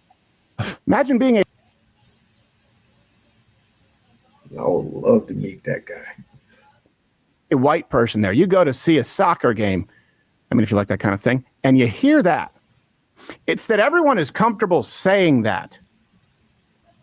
By the way, with the gun law. Again, the gaslighting. The gaslighting, the unuse of language, words, or whatever you call. I mean, it just the disrespect is fabricated. It's just like these white folks is just chipper. They know what they're doing. They know what's there. It's like just I don't know. I mean, I would just make me laugh all day. If I had a wish, just my wish is just to make me laugh all day. By what? Just by a brother just smacking the shit out of a white man. For no reason, I just wanted to smack you for no reason. Well, I didn't do nothing to you. Guess what? My ancestors didn't do anything to you. How do you think they feel? if a black woman sees a white woman in the store, I just want her to go pow just one time, just once. I'll bail you out. I will bail your ass out of jail. I will literally bail you out of jail. But anyway, yeah, just because it's like, what did I ever do to you? We're sick and tired. I will give you something to be sick and tired of. I will give you something to be black fatigued about. I will give you something to be black fatigued about. You won't have to hear all these other folks. I will literally give you something. The gift, the gab, is to basically just slap the shit out of you and call it a day. But hell, a couple beat downs, a couple of slaps in the face ain't beating 439 years of captivity. Excuse me, 500 years of captivity. It's not gonna do that. There's still pain there. There's still suffering. And I don't know why black men don't feel that way. It's like, you don't think they suffered with you? Are you kidding me? Well, look how black women act. Oh, trust and believe. I'm gonna get to it. I'm gonna get to it sooner than later. So you mean to tell me black women with black men, they don't know your pain? You smoking that new shit. You smoking that good ooh. If you think that black women don't know black men's pain, they suffered with you. And I'm suffering right now just for hearing this dude talk. All because the South African president, or whoever he was, I got to do my studying. He was doing a chant. That's all he was doing was chanting. If you go back, that's all it was chanting. And anything that we say and do, white folks have to be a part of it. Why do you have to do all this? It's like what Nat Turner did. It's literally like what Nat Turner did back then. Is that when the white man was quoting scripture, Nat Turner was quoting scripture right with him. And he got mad. He got angry. He got furious at him. It's like, how dare you disrespect me with scripture? He was just going toe for toe, tat for tat with you. And then he got whipped for it. Damn. I'm not suffering. No one was talking to you. So yeah, there'll be the ones that come up in my chat talking about, I'm not suffering. No one asked you. If you're not suffering, fine. Go back to the fantasy world that you were in. Go back there and just live your life. If you think that, black conservatives have it good, then fine. Go over there, stay your black ass over there.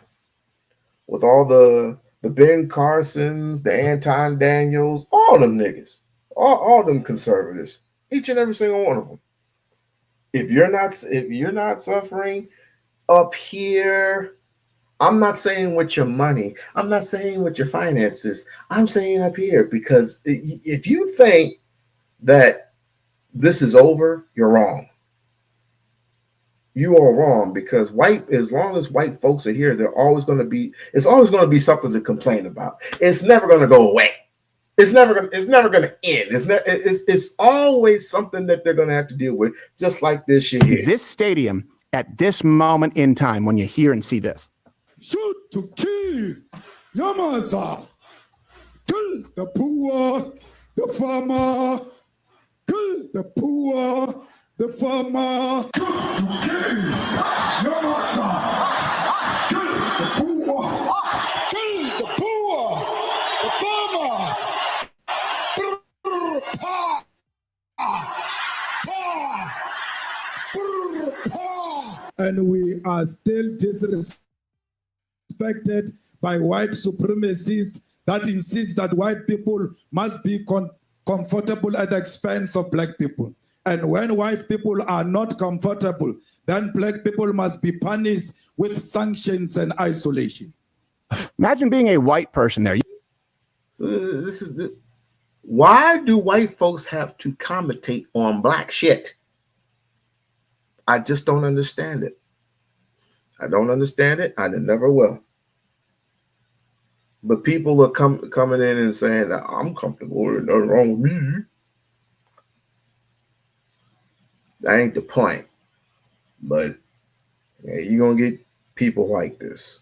So I don't understand. Hey, shouts out to the amazing Lucas, by the way. Shouts out to the amazing Lucas and Reese Waters, because, man, I almost forgot. I want to give a shout out real quick. I want to give a shout out to that tree.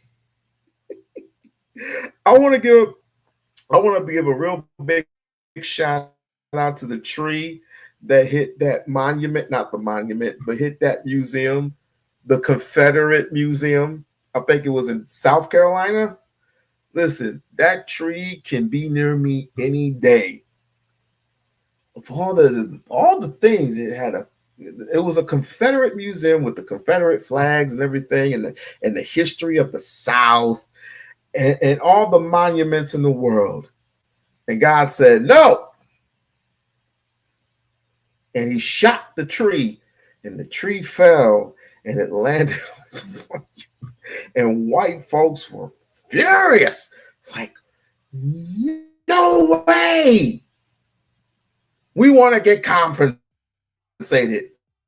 Wait a minute, didn't you just get compensated by calling a 5-year-old a nigga? Didn't you just get compensated? Why don't you take some of that money that Shiloh Hendrix made and go build your shit from there? Oh, too much like right. Oh, okay. I mean, you made over like $500,000. Why not? That'll definitely help with some of your.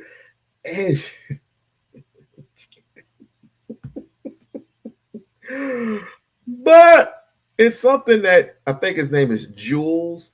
It's something that Jules said that I would definitely take to heart. Observe. Shit. Oh. How bad the injustices were in the past, you can't fix it by grabbing. And that is madness. How does taking my car, which you stole from you, become a theft? Mm-hmm. You steal my car, I come and take it. I find it, I take it. In Tara's mind, that is theft. I mean, that is insane. We're not stealing anything. We're taking what is rightfully ours. But I'm not taking my car and leaving you stranded. I give you a ride. This is my car, I'm taking it. Without compensation. How are you getting a ride? No, I'm giving you a ride. We're driving together. Right. I won't leave you here stranded. Right. Yes. Why should I compensate a criminal? You steal my car, you want money from me to buy it. You're committing more crime by wanting me to buy from you. Because that was one of the fundamental things in 94, which was, okay, we press reset from Madiba. White people, you've been born into privilege, but you don't bear the sins of your forefathers. Let's work together. You contest that. Hey, Chief, I was not there in 1994. I was not there when Madiba clinched deals with those people. Right. If there is any commitment Mandela made with them and then we are going against it, they must go to Mandela. We don't owe them anything. We have no agreement with them. Nothing. He believes it's theft. Just taking land from someone is theft. No more, no less. So he believes you can't, no matter how bad the injustices were in the past, you can't fix it by grabbing.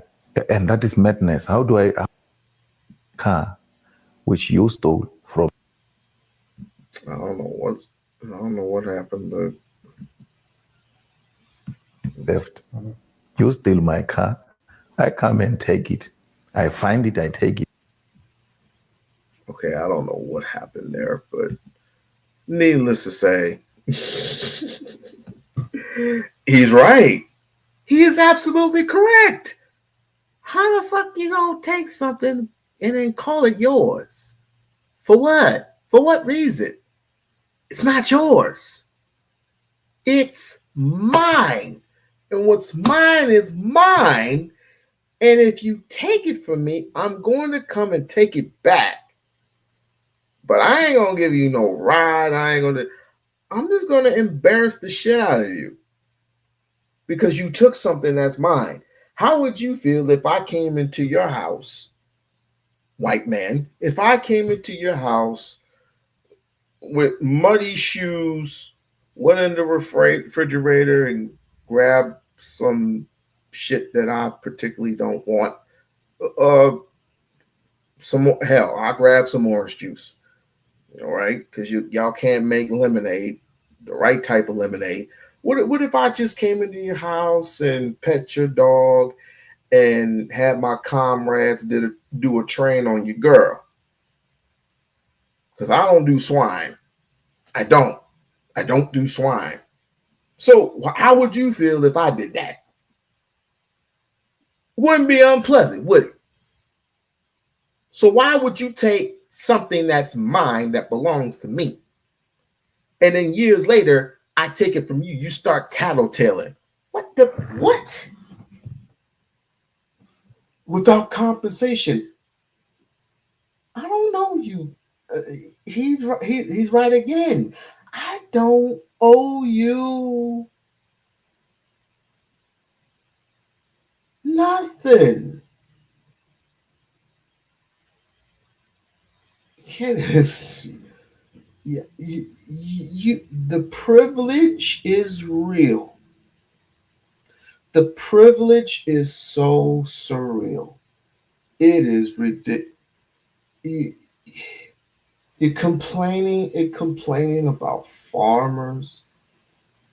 You build a monument. You build a monument of hatred ass people that we have to study from in particular colleges in North Carolina and in South Carolina, those particular statues that have been monumentally put down.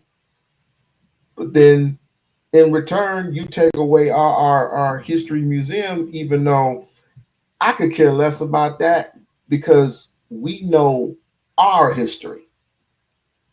As Black people, we can go to a library, we can get books from, different sources and teach our kids history, real history, especially when you're a Pan-African. I know if you're a Pan-African, you're going to teach about history. Why should I take anything from you? You have nothing of value other than our resources that you took from us. What does that how does that compute? Literally, think, white people. What the really? I'd have stood on top of that stage and I would have done the exact same thing. But apparently, you're tired. Remember? You're tired of beating us to death for 500 years plus. Now all of a sudden you're tired. That shit alone makes no fucking sense. No sense whatsoever. The dynamics, Lisa, are you hearing this? Are you hearing this insanity? I gotta play that again. Just the insanity coming from this is absurd. It's just mind-boggling to me that you think that you are owed something from taking something from us for so long. I don't even know how to start the damn thing over again. So. In the past, you can't fix it by grabbing. And that is madness. How does taking my car, which you stole from you, become a theft. You steal my car, I come and take it. I find it, I take it. In terror's mind, that is theft. I mean, that is insane. We're not stealing anything. We're taking what is rightfully ours. But I'm not taking my car and leaving you stranded. I give you a ride. This is my car, I'm taking it. Without compensation. How are you getting a ride? No, I'm giving you a ride. We're driving together. I won't leave you here stranded. He's more formidable than I am. I can't say what I would do due to YouTube purposes.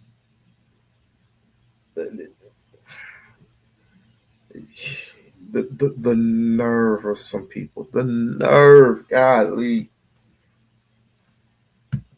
Yes. Why should I compensate a criminal? You steal my car, you want money from me to buy it. You're committing more crime by wanting me to buy from you. Because that was one of the fundamental things in 94, which was, okay, we press reset from Madiba. White people, you've been born into privilege, but you don't bear the sins of your forefathers. Let's work together. You contest that. Hey, Chief, I was not there in 1994. I was not there when Madiba clinched deals with those people. Right. If there is any commitment Mandela made with them and then we are going against it, they must go to Mandela. We don't owe them anything. We have no agreement with them. Nothing. He believes it's theft. Just taking land from someone is theft. No more, no less. So he believes you can't, no matter how bad the injustices were in the past, you can't fix it by... Again, it's quite maddening, to say the least. So, back to Steve Crowder, I guess. You go to see a soccer game, I mean, if you like that kind of thing, and you hear that, it's that everyone is comfortable saying that. By the way, with the gun laws in place, so we now see the left's terms, equity, the public interest, and now we see gun control. They need gun control in that country. Well, the gun control and the laws they have in place with limits, including on ammo, it's pretty difficult for these vilified white farmers to even defend themselves. Well, I've got diamonds. What's that? Is that a stop? Is that a stop box? That's meant for firearms. Yeah. No, it keeps the diamonds safe. No, it's primarily smuggle them across I have them. It's meant for firearms. It's meant for guns. I don't know. You like guns? Yeah. Got guns too.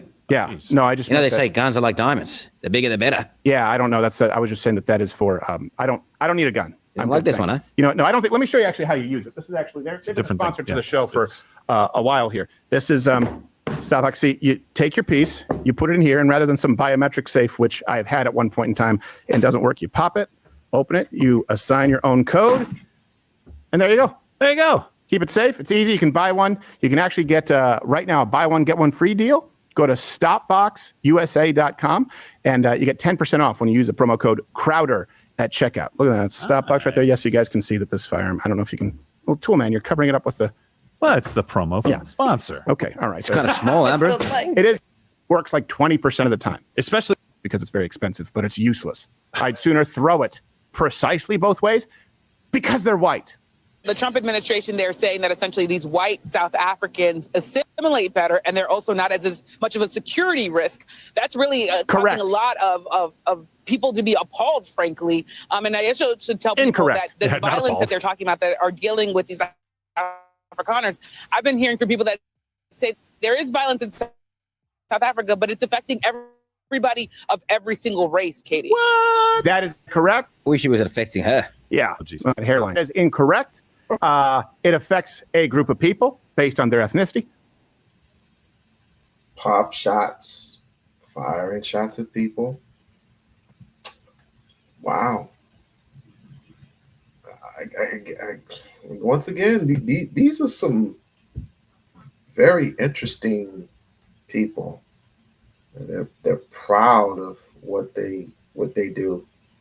You know. See, they finally came out the closet. I'm glad. I'm forever grateful that these individuals are finally starting to come out the closet. Now, I'm not saying that they're gay. Some of them are, but I'm not saying that they're gay. What I'm saying is, what this what's this Steven Crowder guy? You know, I want him to look me literally in the eye and tell me how prejudiced he is. Because Donald Trump would definitely tell me how he is. This is just maddening. And it's like I said, I don't know how these black conservatives can literally follow in the same shadow as these people. It's disgusting. What, just because you have money makes it everything? People think just because they got a job, just because they got money, just because they know a little bit of tech here, there, that they're prospering. They're not. You're not prospering at all, because you still own 0.5% in the United States of America. And they're telling you your net worth. Every time you go to a bank, they tell you your net worth. Every time you sign that little piece of paper, every time when you walk into the bank, and they got those desks in there, and underneath them desks, or however they got it set up, is this little piece of paper where they're showing, and they say your net worth, how much you're worth. You're not. You ain't worth shit. You're not worth anything. Whatever you got in your bank is what's going to be confiscated and put back in white hands. That's all that is. Whatever Tesla you get off the lot, you're going to give money back. Whatever restaurant you go to, no matter if you pay taxes, no matter if you go to Disneyland, doesn't matter. You are still their property, but you want to show white folks otherwise how cooperative you can be. That's called cowardlessness being cowardly in my book. But let me not tell you that. White Afrikaners, because something correcting the wrongs of colonialism, and they happen to have farms. Now, maybe there were some injustices committed in the past. That doesn't change the fact that people are being killed today for no sins of their own. And here's the truth, okay? Yes, they are white, but that's by design from those engaging in the genocide. And because they are white in South Africa in the year 2025, they clearly meet the criteria for a refugee. Now, I'm not going to get into they should go to the nearest country. Kind of tough to do as a white South African in the surrounding regions. Yeah, but try going to Liberia. Yes, I can't imagine that it goes well. Plus, you end up with SARS or Zika, where I think you have a baby with an M&M head. I don't know which one's Ebola and the cough. But the point remains, blood diseases that we do not have here, these people clearly meet the standard for refugee. They are fleeing persecution and murder at the hands of their government because of their ethnicity. Okay? So that's why. So you want to reverse racism. Reverse racism. He's doing it to me because I did it to him so many years ago. They are outraged. Go. Okay. All right. I hear you. I see you. And I see your bullshit. And I smell your bullshit, and I use your bullshit for 1,000, Alex. Just so tired. You're talking about I'm tired. Hell, I'm tired. I need to get some major elements happen hit. The fire at Nottoway, that's fire. The white man who was found in Lake Lanier, that's water. The tree falling on the Confederate Museum, that's earth. Wait, I'm sorry. Did Did you say the tree that fell on the Confederate Museum? And there's a Confederate museum? This is crazy. A Confederate museum full of hatred and foolishness has fallen. In Fort Branch, North Carolina, Confederate Earthworks Museum, baby, they took a tumble. They were building this museum of hate and racism and just grossness. And God said, not so fast. A tree knocked down the entire museum. It's a complete and total loss. They did not have insurance. They cannot pass go or collect $200. Okay? Look at God. Ah, I love that. I love that. You know, I really do. You can never win when you play dirty. But God is able. Like, share, comment below. Follow the. I think it was Reese Waters. Again, shouts out to Reese Waters. I think he said something verbatim like, what did he say? He said, if we had our museums or the next museum that there is or whatever, can we take that same tree and put it in our museum? And we'll just put it in the I don't know what you call that thing, on the history board, and it'll say this is the tree that knocked down the Confederate Museum because God commanded it so. That would be wonderful. The page. Now,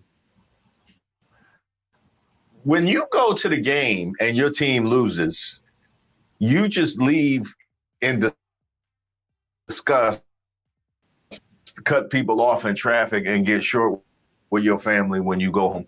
When the team loses the Super Bowl, you don't even remember that season fondly no more. You definitely don't want to see no banner up at the arena or the stadium.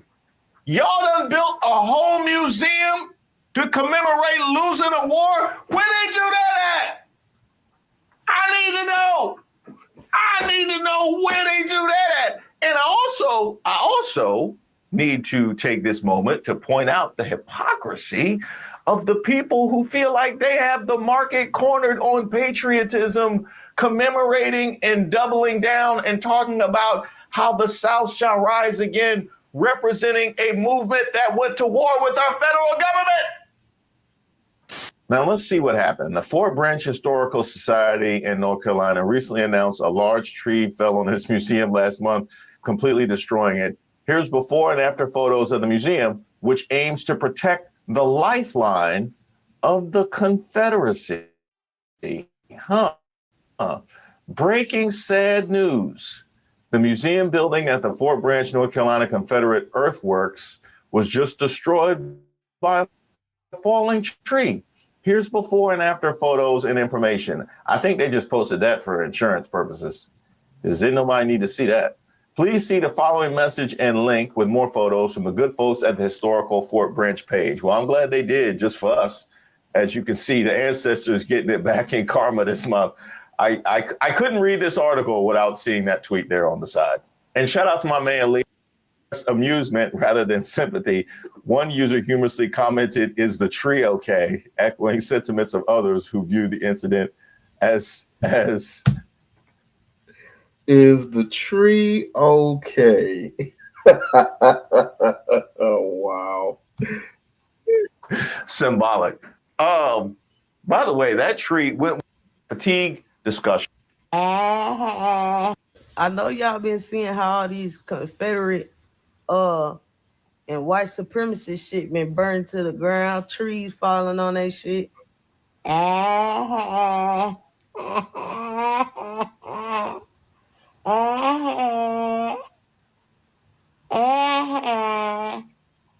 Y'all karma just getting started.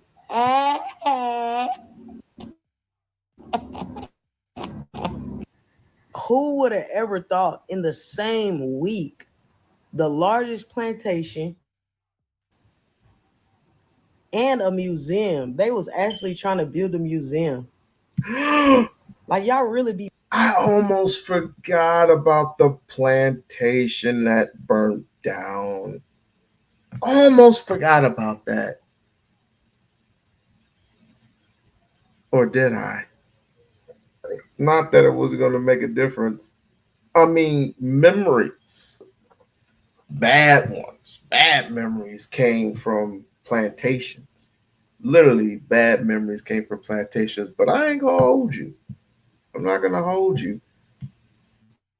We could have had those plantations, but merely we just fuck it. So we just destroyed them, burned them to the ground. And I could have swore they had like a mic. I don't know if this was real or not, but they were barbecuing near the mother. I think that was fake. I think that was fake somewhere around there. Be proud of the evil ass shit y'all be doing to people. Y'all bold enough to build a museum. Like, hey, we are proud we enslaved your people and broke your men, and we ate y'all and put y'all up in smokehouses. We are so proud of this. Yeah, we're the superior race. We stole everything. We rewrote your history. Like, what kind of pieces of shit are y'all? Like, I'll never understand. But like I said, hey, the universe is doing what it's doing. And not by our hand, by the hand of the Most High, the Almighty.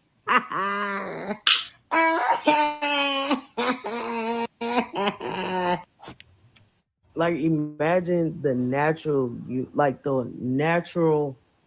earth rejecting how evil white supremacies are. Like, y'all's whole history, everything y'all stand for is just pure hatred and evil. Now imagine the actual earth fighting against you. Oh. Like, black people ain't even have to do nothing. The earth is fighting for us. And Lily Gaddis is talking shit about how if the war were to go down, we wouldn't win. Even if that were the case, which I don't see it, I'm not going down without a flamethrower. I'm not going down without a fight. I would not go. Trust me, I would not go down without. I will take a third of you motherfuckers with me. I would take literally. I could if I had a superpower. Of course, it wouldn't. Thanos don't count because Thanos is a tyrant, and the only thing that made him super powerful are the gauntlets. But the gauntlets don't even count. He had to nearly find them damn things. I'm talking about like Superman, Green Lantern powers. Excuse me. If I had any type of power, it would be the power of the Phoenix. So I can burn each and every single one. I'm just playing. Us. Mother Earth. Ah, we love you, Mother Earth. Now, your sentiments are well taken.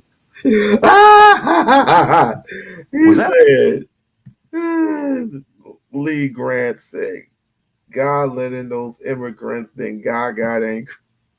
Trump let in the immigrants and God got angry. I like that. He said, no, pow. And then he said, they asked the tree, are you okay?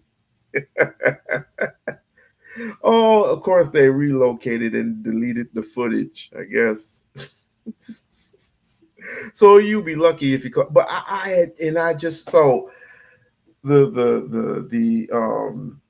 the plantation got burned down for some crazy reason. I didn't even go into the story.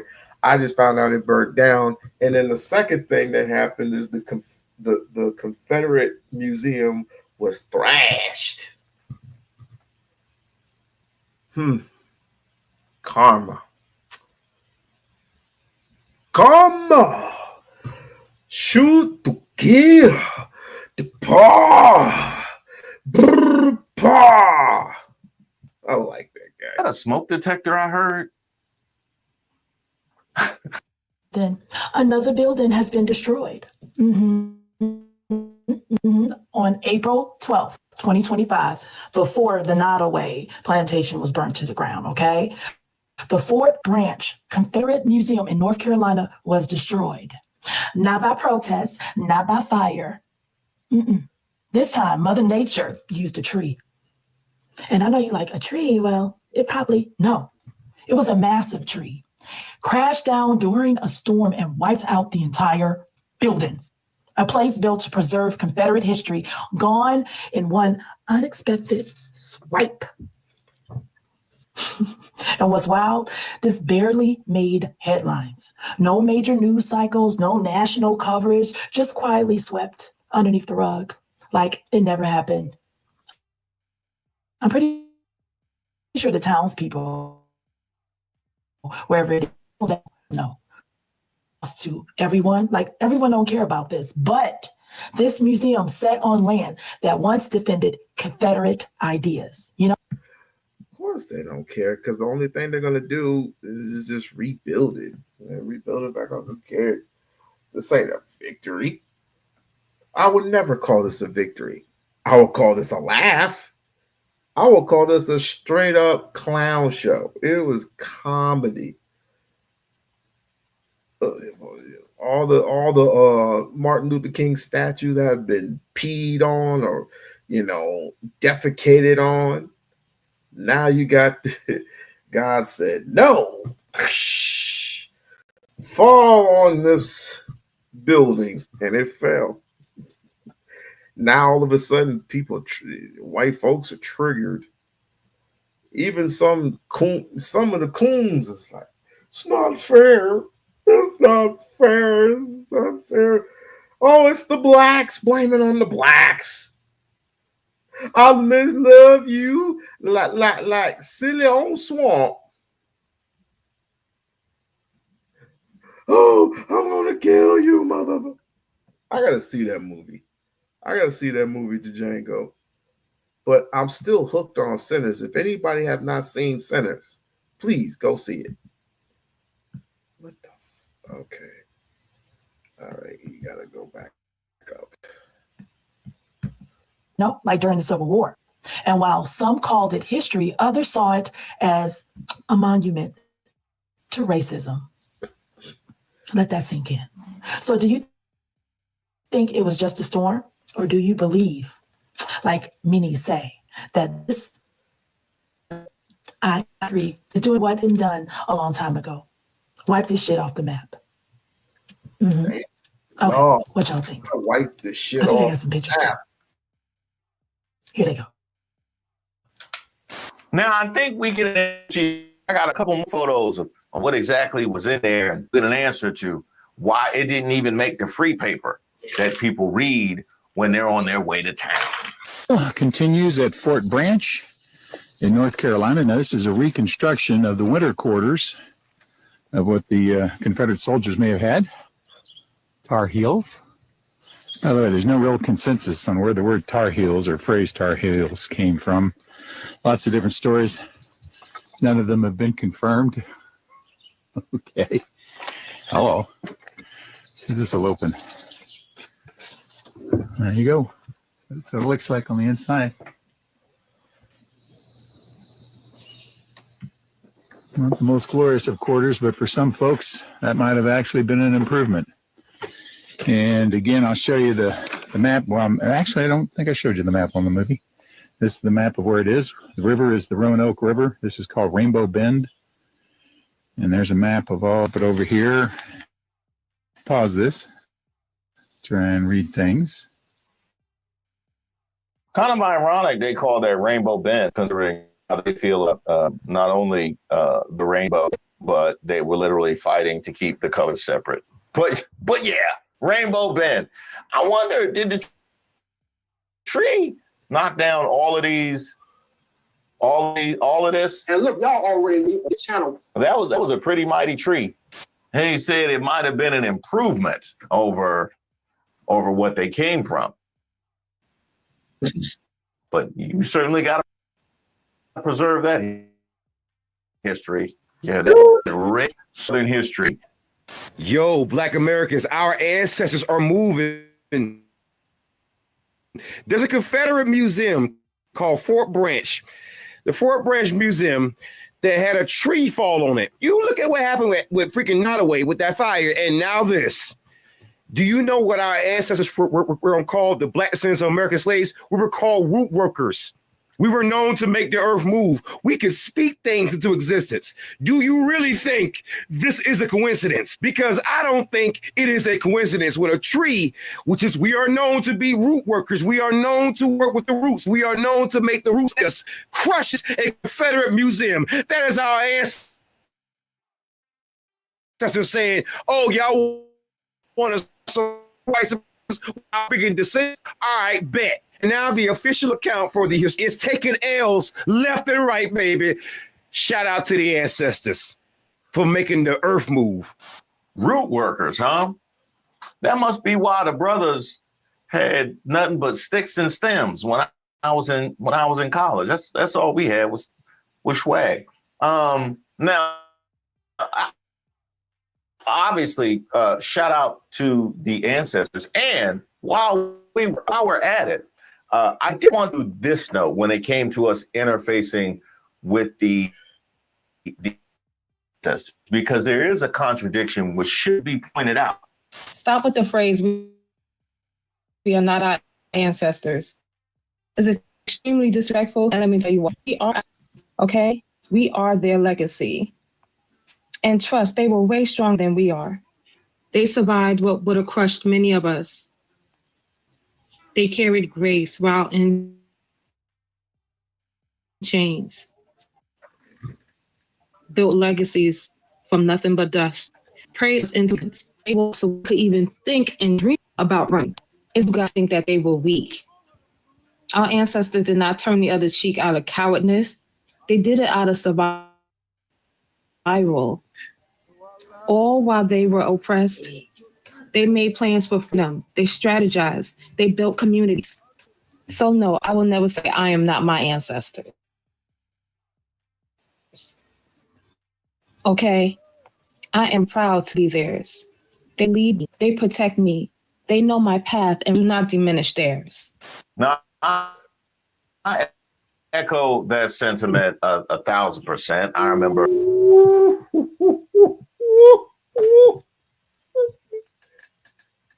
Priceless.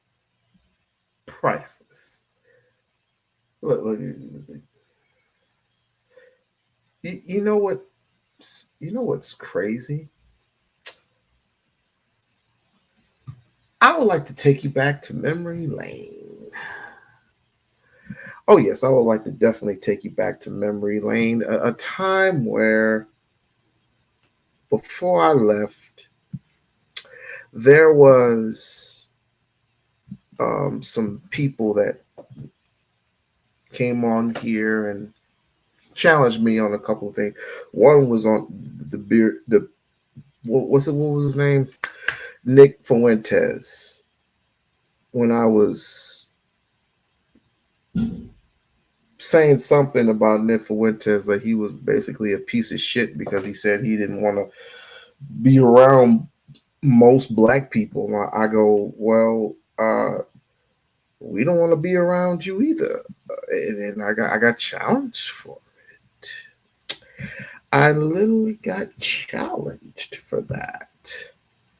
I mean, I was just expressing myself. I can't, for the life of me, I was like, I can't express how I feel. That's mind-boggling.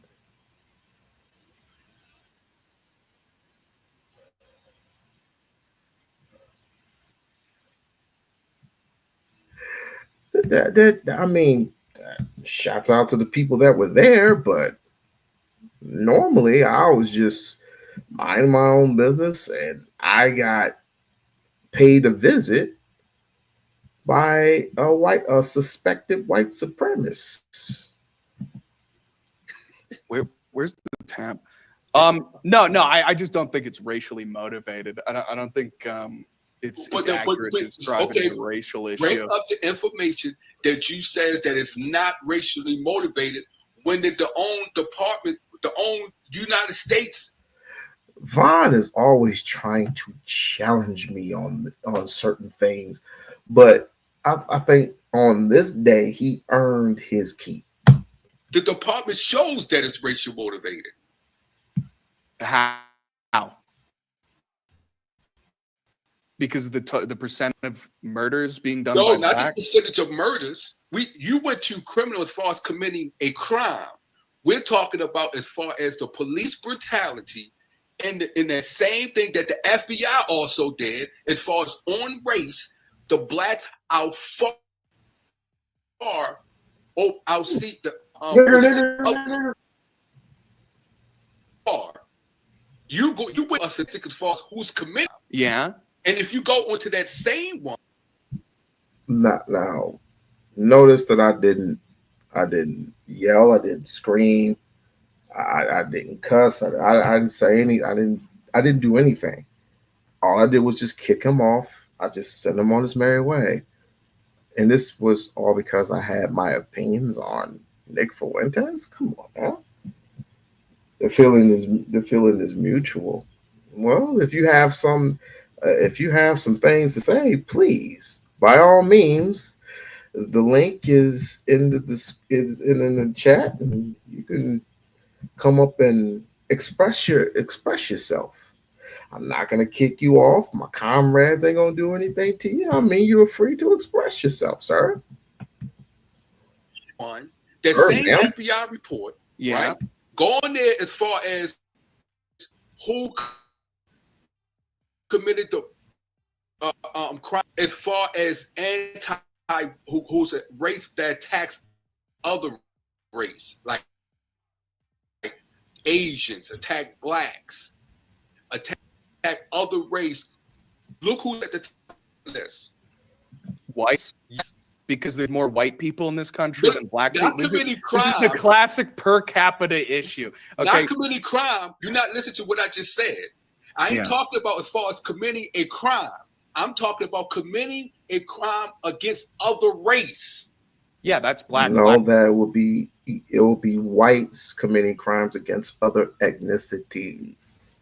Has nothing to do with us, because even though we were a majority in primary, not the minority, there was still a minority of whites who had us pretty much in chains, if that makes any sense. And then you went to fight other ethnicities by offering them smallpox. You know, the Indians shook hands with the Pilgrims and look who got screwed type of scenario. I mean, but if you want to go based on today, well, there are still whites who murder blacks, and there's whites who murder other whites. So the world may change, but the scenario always remains the same. Now, you will go to certain statistics, and why don't we go to the FBI field reports? But I don't go by FBI field reports. I leave that all to the experts that think they know everything. I leave that all to the motherfucking experts. As a matter of fact, I'll prove it to you in a minute. Black people kill most black people. White people kill. No, listen to what I'm saying. Listen to what I'm all right. I'm closing my eyes and I'm listening. Other race, as far as a white person killing a black person, white person killing an Asian person, white person killing a Latino person, by far white people kills other race. Yes. Other race outside of their race. Ooh. That goes to show they have a mental issue. So we kill people of other races? Yes. Look at the FBI report. By far, white people kill other race. They the ones who kill other. And of course, there are those who want to act dumb, but I digress. Race by far. They even hang their own. Not just within their race, they're outside of their race by far. It's to look at the FBI report. You can go starting from 2014 all the way up to 2025. That means they have a mental issue as far as other race. They're thinking they're superior. Do you have a source for that? I just said the FBI report starting from 2014 all the way to 2025. But somehow 2019. Yeah, well, if you don't provide it for me, I honestly just don't believe you.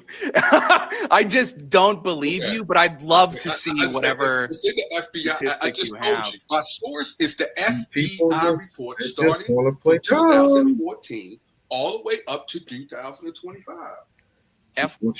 But there's many reports by the FBI. Yeah, you know, like that's not really narrowing. I just told you it narrows down to fine. Killing other races, right? Killing other race and, like you just said, committing crime. Expanded homicide table 6. Race of offender, white. Race of no. Okay, it's still not it. Okay, you really have got to fucking tell me. Oh no, here it is. Okay, no, this is it. All right, so this is for homicide. Okay, so white people, there were 2,000. There were 3,000 total whites who committed murders in the year 2018. There were 2,925 total blacks who committed murder in 2018. Of those, white people killed white people 2,677 times, and they killed black people 514 times. They killed other 61 times. No. Yes. No, this is the people what I would prefer to do when acting dumb. I mean, the trailer park syndrome comes a long way, but this is just how I feel. Okay, this is just how I feel.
Thought I'd get that off my chest. This is how I feel. All the gaslighting, all the I can't believe it. I just can't believe it. You gotta show me more proof. There is no reason. There is no reasoning. There is no talking to any of these people. And I will prove that further. I will prove that further on. Trust me and believe it. I'm not going to steer you blacks law. I am not going to steer you wrong. I trust me and believe. I'll even go further. We have other guests on here. Jeez. You just missed it.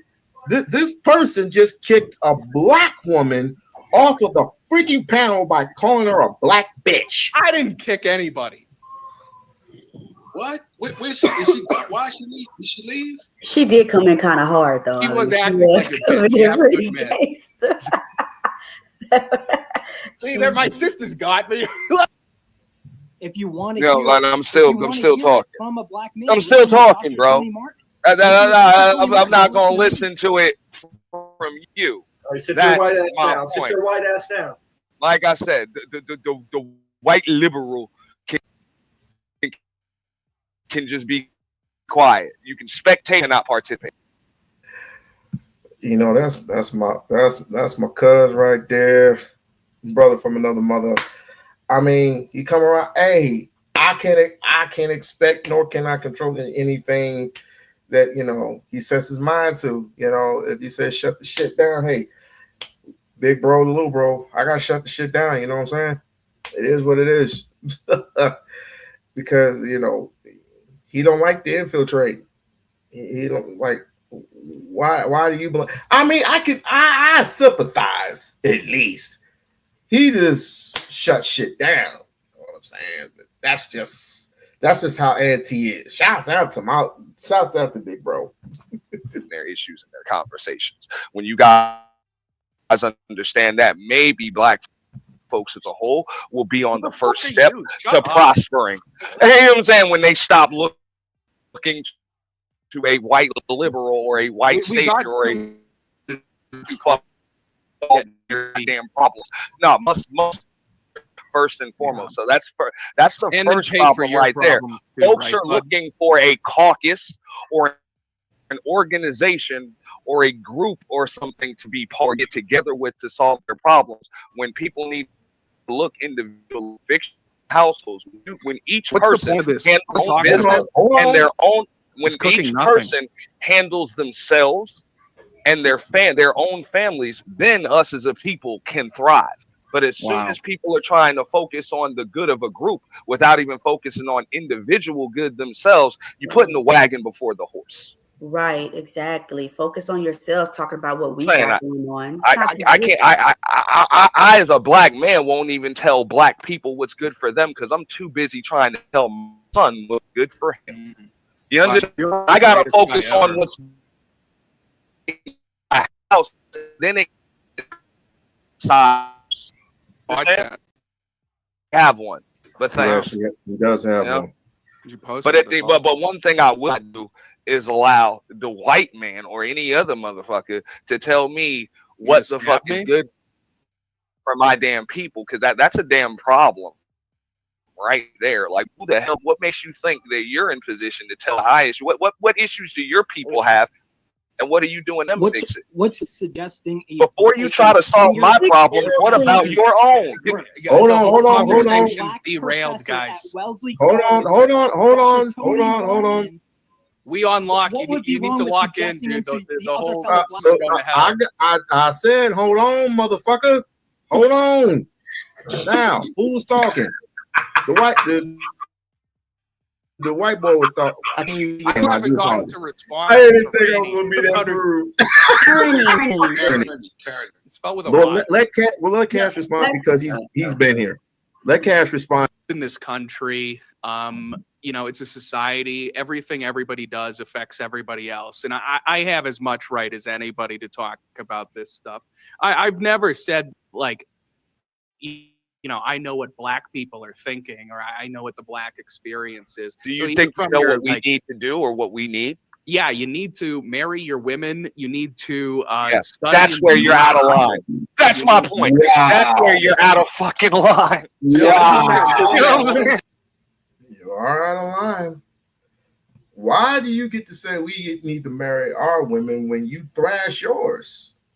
You beat living shit out of your white women, and then they got the nerve to come to us. I'm like, well, what do y'all want from me? I ain't got nothing for you. 76% unwed mothers. Is that not a problem? It is a problem. Is that you guys are killing us all What because of how if we live? I told you to stop fucking your mothers? What if I told you that? Well, if you had a statistic, if you had a statistic Well, I got a statistic for your if you ass. had a statistic that said 15% of the total population was doing 50% of the motherfucking, I would take it seriously. Okay, but until you can present that statistic, I don't really give a shit. Okay, Who took the statistic? And that's and this is not this FBI, is my dude. point. I wanted to respond to him right there. I don't give what he gives a shit about. He's out of line by trying to tell me you don't what give a my shit about problem blacks is marrying and their how to wife solve and it. raising their He children. needs to solve his own problems. Our own. Stepping over that line, literally overstepping your fucking boundaries and you around tell us how to solve problems. It's extremely fucking rich. I And live it's in the content country. there. Shut the fuck up. Just like I said, you can spectate, but you can't participate. Oh, I don't give a shit what you say, right? So You know, you you can kick me out of So stay on the side. so your problem. Take me out of the space then if you're uninterested in hearing contradicting. Take it, get the fuck out. You're trespassing. I'm talking to like an ape right now. So you I'm said talking that you said primitive that We-On-Loc. Yo, did that motherfucker just call me? What's going on? You just called me what? Like, Hey, you nigga. feel me? You understand the fucking Nigga. condescending rich attitude Hold on, these hold motherfuckers on, have? hold on. They come into your space to call you up, to call me, you or anybody else, stop for wilding telling out, them dude. that they're Calm down. fucking out of Calm line. down. All right, hold on. Take a chill pill. I'm a Take a chill pill, I bud. will fucking slap the living shit out of the dog shit out of You're not helping your argument by threatening. You're gonna come across. We just gotta kill you. Is we're going. So every black man that you come. Man called you an ape. That man just called another man a fucking ape on your panel, bro. There's no You're more acting like an conversation. ape. You're acting There's like no an ape. more conversation with this. No. motherfucker. I want to really hear what you really have to say now. I really want to. That's not you have triggering. the We know these you have the motherfuckers think like freedom that. of Donald Trump signing an executive order for the First Amendment to say whatever the fuck it is you want to say. So say it. Go ahead and say it. I want to hear from you. Just said it. I want to hear the word. I want to hear the word from you. Ladies and gentlemen, I was on that fit for all or whatever you call it. I literally had my buttons pushed because you talk as if you have a problem with what society does. It's not necessarily on us because we don't make the rules. Your people make the rules, and you have a problem with those particular rules, right? If white folks really wanted to, they could just reverse this shit and it would be no issue. But because of past history, because of the Jim Crow laws, because of segregation, because of all this and all this, we literally had to be on survival mode. And until this day, we are still on survival mode. And you have the nerve, the litigated gall to come around our little sandbox. We say no. Your time is just about up. If you can't take it anymore, just imagine how we feel. Just imagine how the farmer feels when he has his shit taken away from white farmers. Oh, I forgot, but we're taking the farmlands back. But you want to be compensated for those. How does that work? How the hell does that work? Think in your mind, how the hell does it work when you steal something from me? when you steal something from me, I am supposed to give you some compensation. What is that in the law book? I'm trying to say, is that in the law book? Compensation after stealing. Is that? Oh, I got this one back. Oh, my bad. Let me see. Land compensation. No, they're not in here. Maybe it's the wrong book. I don't know. I don't give a fuck. But compensation. Compensate my nuts in your mouth. That's what you can compensate. Let's continue this, shall we? You. No, I don't. I'm screaming on YouTube. Tyranny, be quiet. I want to hear the words, sir. I've done it hundreds of times, but say it. I'm screaming on YouTube. That man just, you already heard everything you need to hear from this piece of shit. Okay, I want to respond. Except for the word that I want to hear. Okay. I want to hear the word. I didn't say all black people are apes. I said no, you just call. I don't give. Quit. Nah, just the ones that I said you were acting like. We can't just reverse everything. Employers want things to go as snail pace. We want better, but are controlled by dollars. Interesting.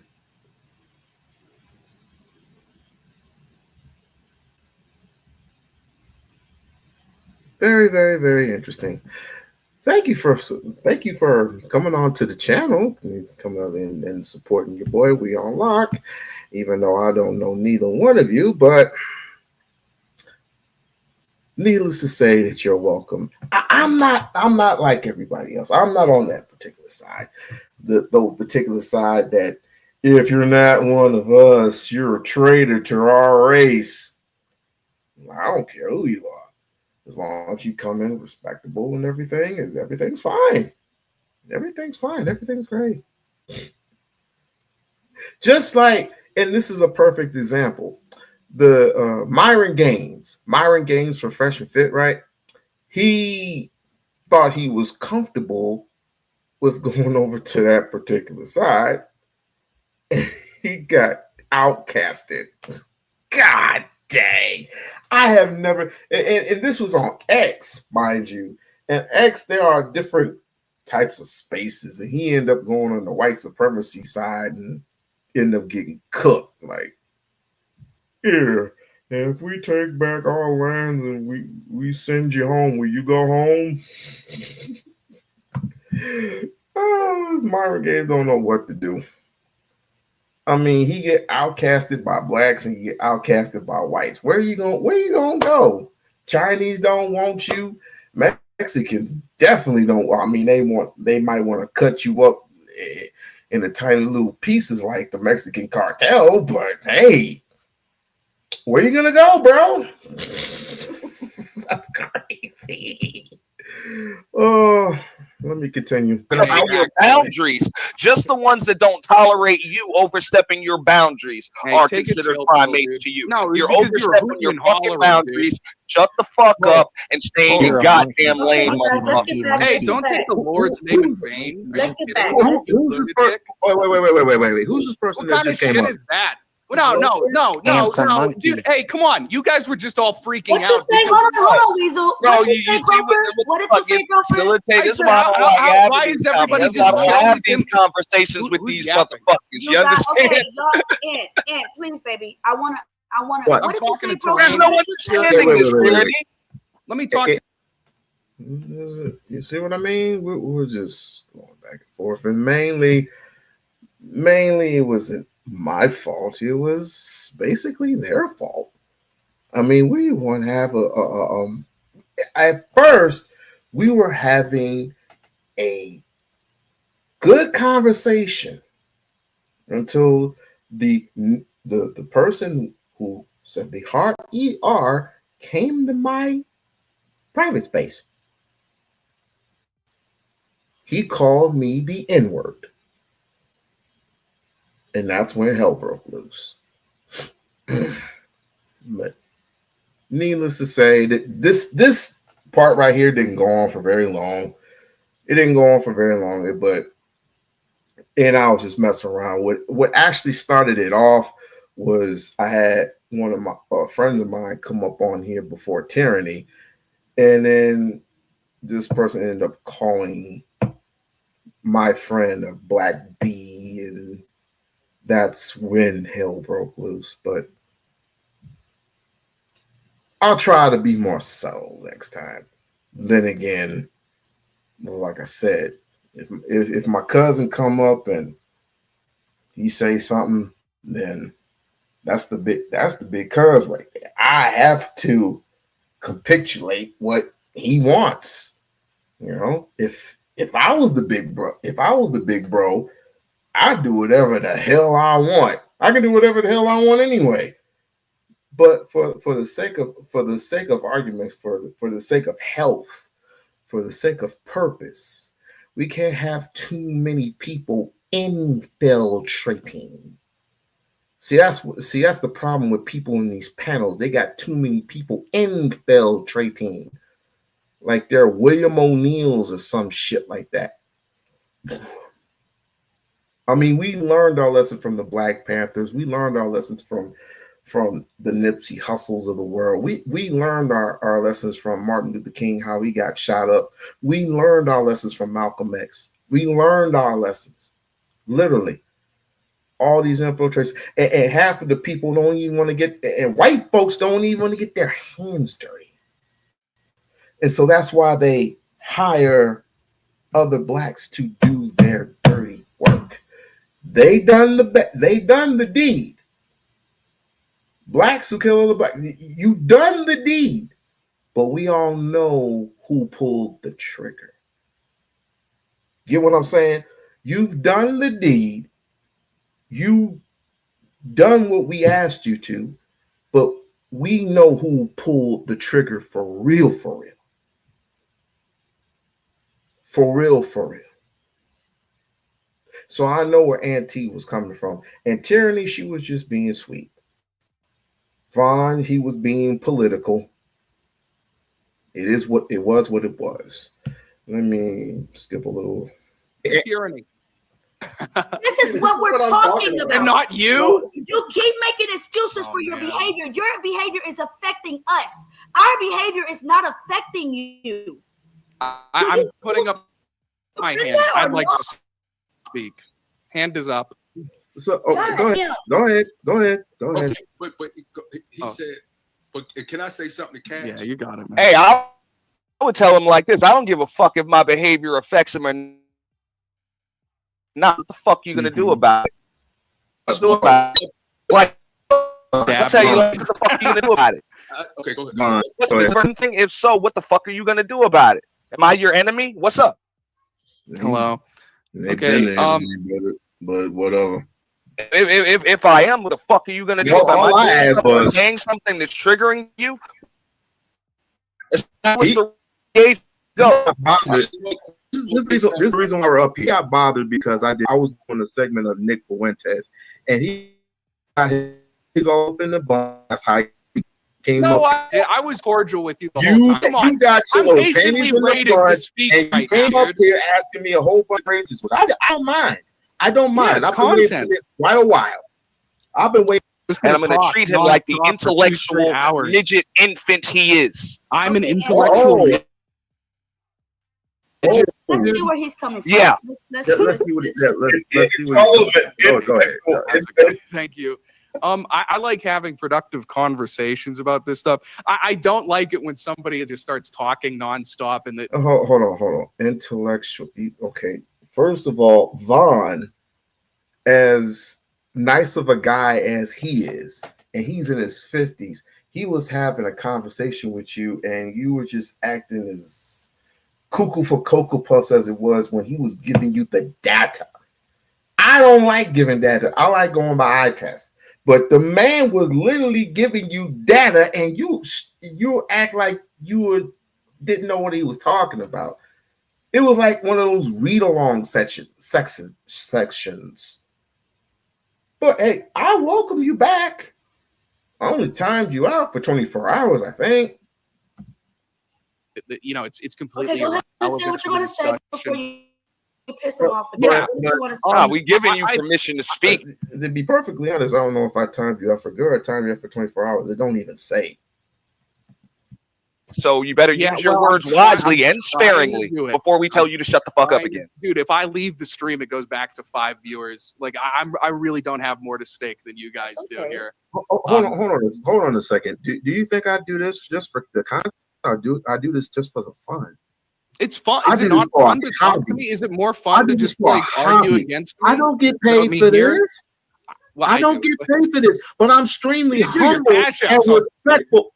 Dude, I'm extremely humble and shut up. I'm extremely humble and respectful for people who support me.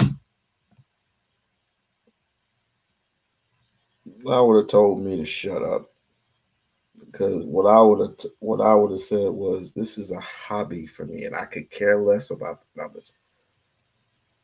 I just want to see the look on your faces when I confront you face to face. But this is online. I want this to be for real, for real. When I meet you motherfuckers for real, I want to see the look on your faces. But I ain't gonna see your face because you're gonna have it all covered up in white. Which just why you do this? I have a question for you. Well, why you keep this? This ain't 1789. This is not 1789. This is not the Ku Klux Klan is they don't do that hardly anymore. It's a tradition, but they hardly do that shit anymore. Why do you? They're called the Patriots. Why does the Patriots, the white nationalists, they cover their faces? Why? Why do you do that? You remind me that all those women who wear wigs. And it's not just black people, it's white people too.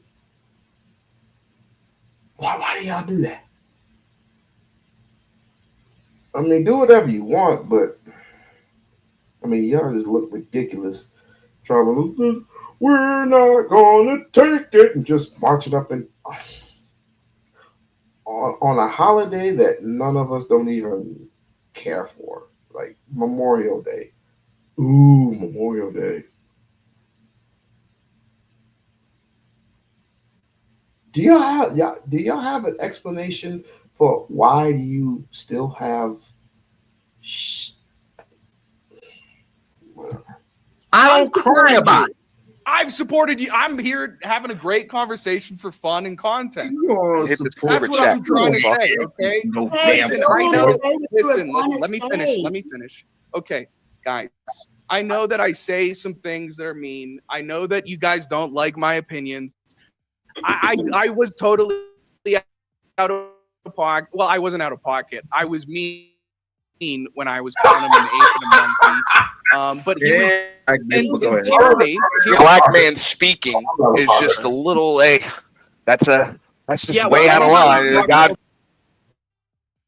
forbid you black men shouldn't be speaking. He's gonna go to his white friend on that. He's black motherfucker. Could have a conversation. Let me ask you: called a white man an ape? Have you ever called a white man an ape?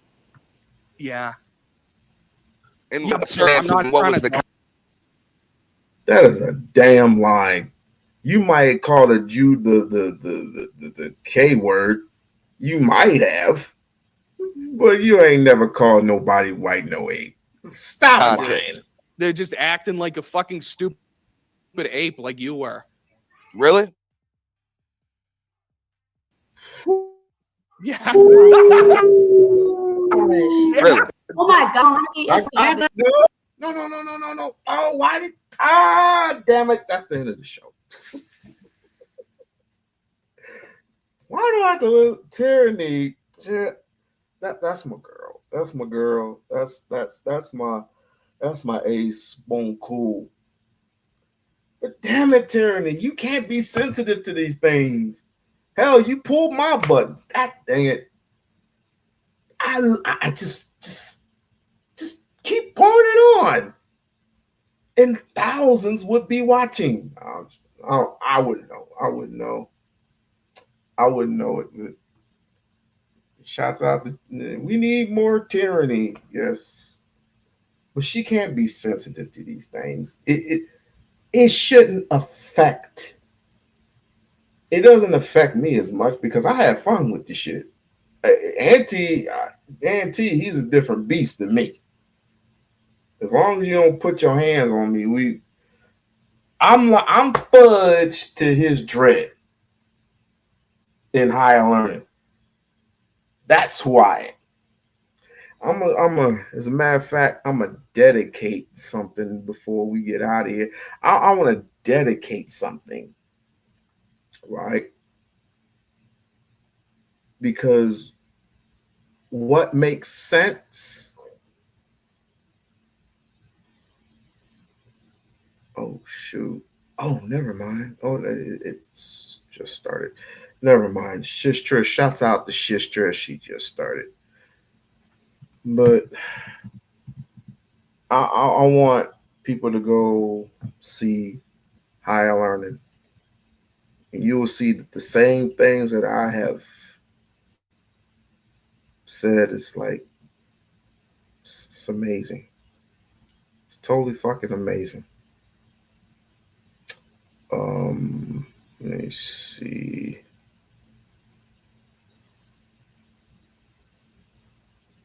Nah, I don't want to do that one. Give me a second. Give me a second, guys.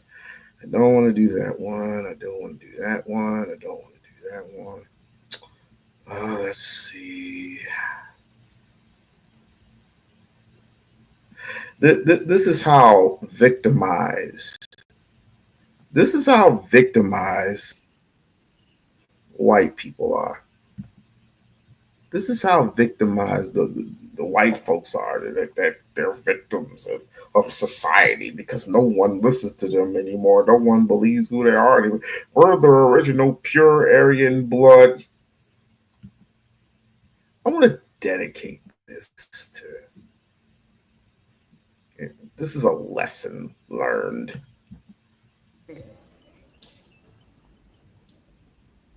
How do you feel knowing that this country doesn't belong to you any longer?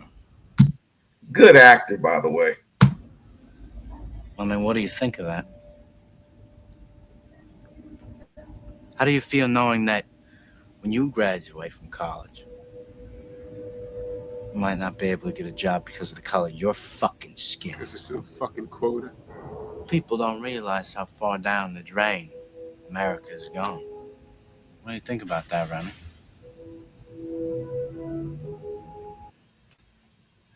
Nah, this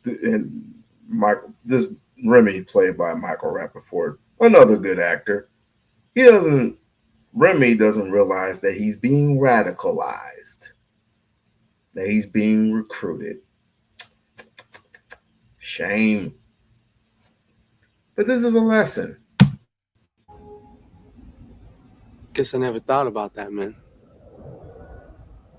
It's different here than I thought it was going to be, you know? It seems like everybody's sticking to their own, taking up for their own. I don't know anybody down here.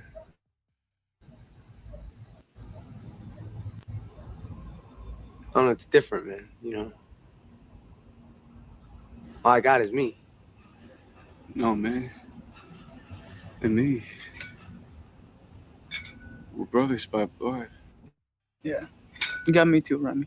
Oh, I think I'm gonna cry. Hey, shut the fuck up over there, Narco. Show the man some respect, you know what I mean? That's cool, Scott. That ain't right. That's pure fucking Aryan blood you're talking to right there. No, you're right. This is brotherhood, Remy. Welcome home.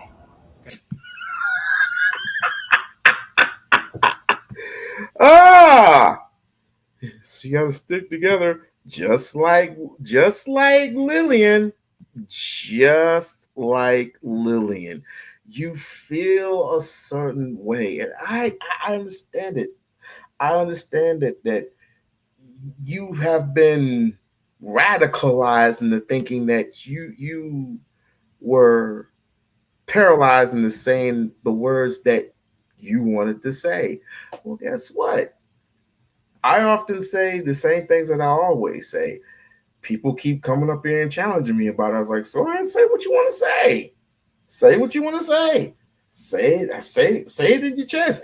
Lily said it like literally, but she was on X when she said it. I want her to say it in my face. Me, I ain't gonna do nothing. My sister probably would. My sister would probably stomp the shit out. But that's what white folks expect. They expect you not to do anything. They expect you just to take it. Just like, literally, it's like we've been whooping you for so long, so many years. We've been putting you on, we've been bamboozling you. They've been hook winking you. We've been hanging you from trees and all this other shit. Burned you alive at this just doing all types of shit. We've done it all. We've taken your land. We've humiliated you. We fed you the worst part of the pig. We've hung you like dogs. We've put in these particular masks on you. We've hung you. We cut off your man parts. We cut off your hands on you. We've done all of it to you. But yet we're tired. We're tired of doing it to you. So just go back to Africa. How the fuck we ever going to go back to some shit we never been to? Number one. And number two, can you just give us some resources so we can actually, how about build a bridge to that motherfucker? How about doing that? How about just building a bridge to Africa so we can go back to? If you've ever been to Africa, it's a wonderful experience. Maybe not for every one of you because y'all practice the FBA shit, which I don't necessarily do. But going to Africa and getting that experience is a wonderful thing. Now, if white folks are actually absolutely serious about sending us back to Africa, please do so. But give us a little compensation. The land that you took from us, you might as well give us a little compensation. Does that make sense? I know it does. Ladies and gentlemen, that is my time. My name is We-On-Loc Nation. If you like the content, which is for real, please like, share, and subscribe to the channel. Go ahead and click on that like. And if you're feeling jumpy, please become a member of the We-On-Loc Nation channel. And I will be seeing you much later. I appreciate you. Love you all. Deuces.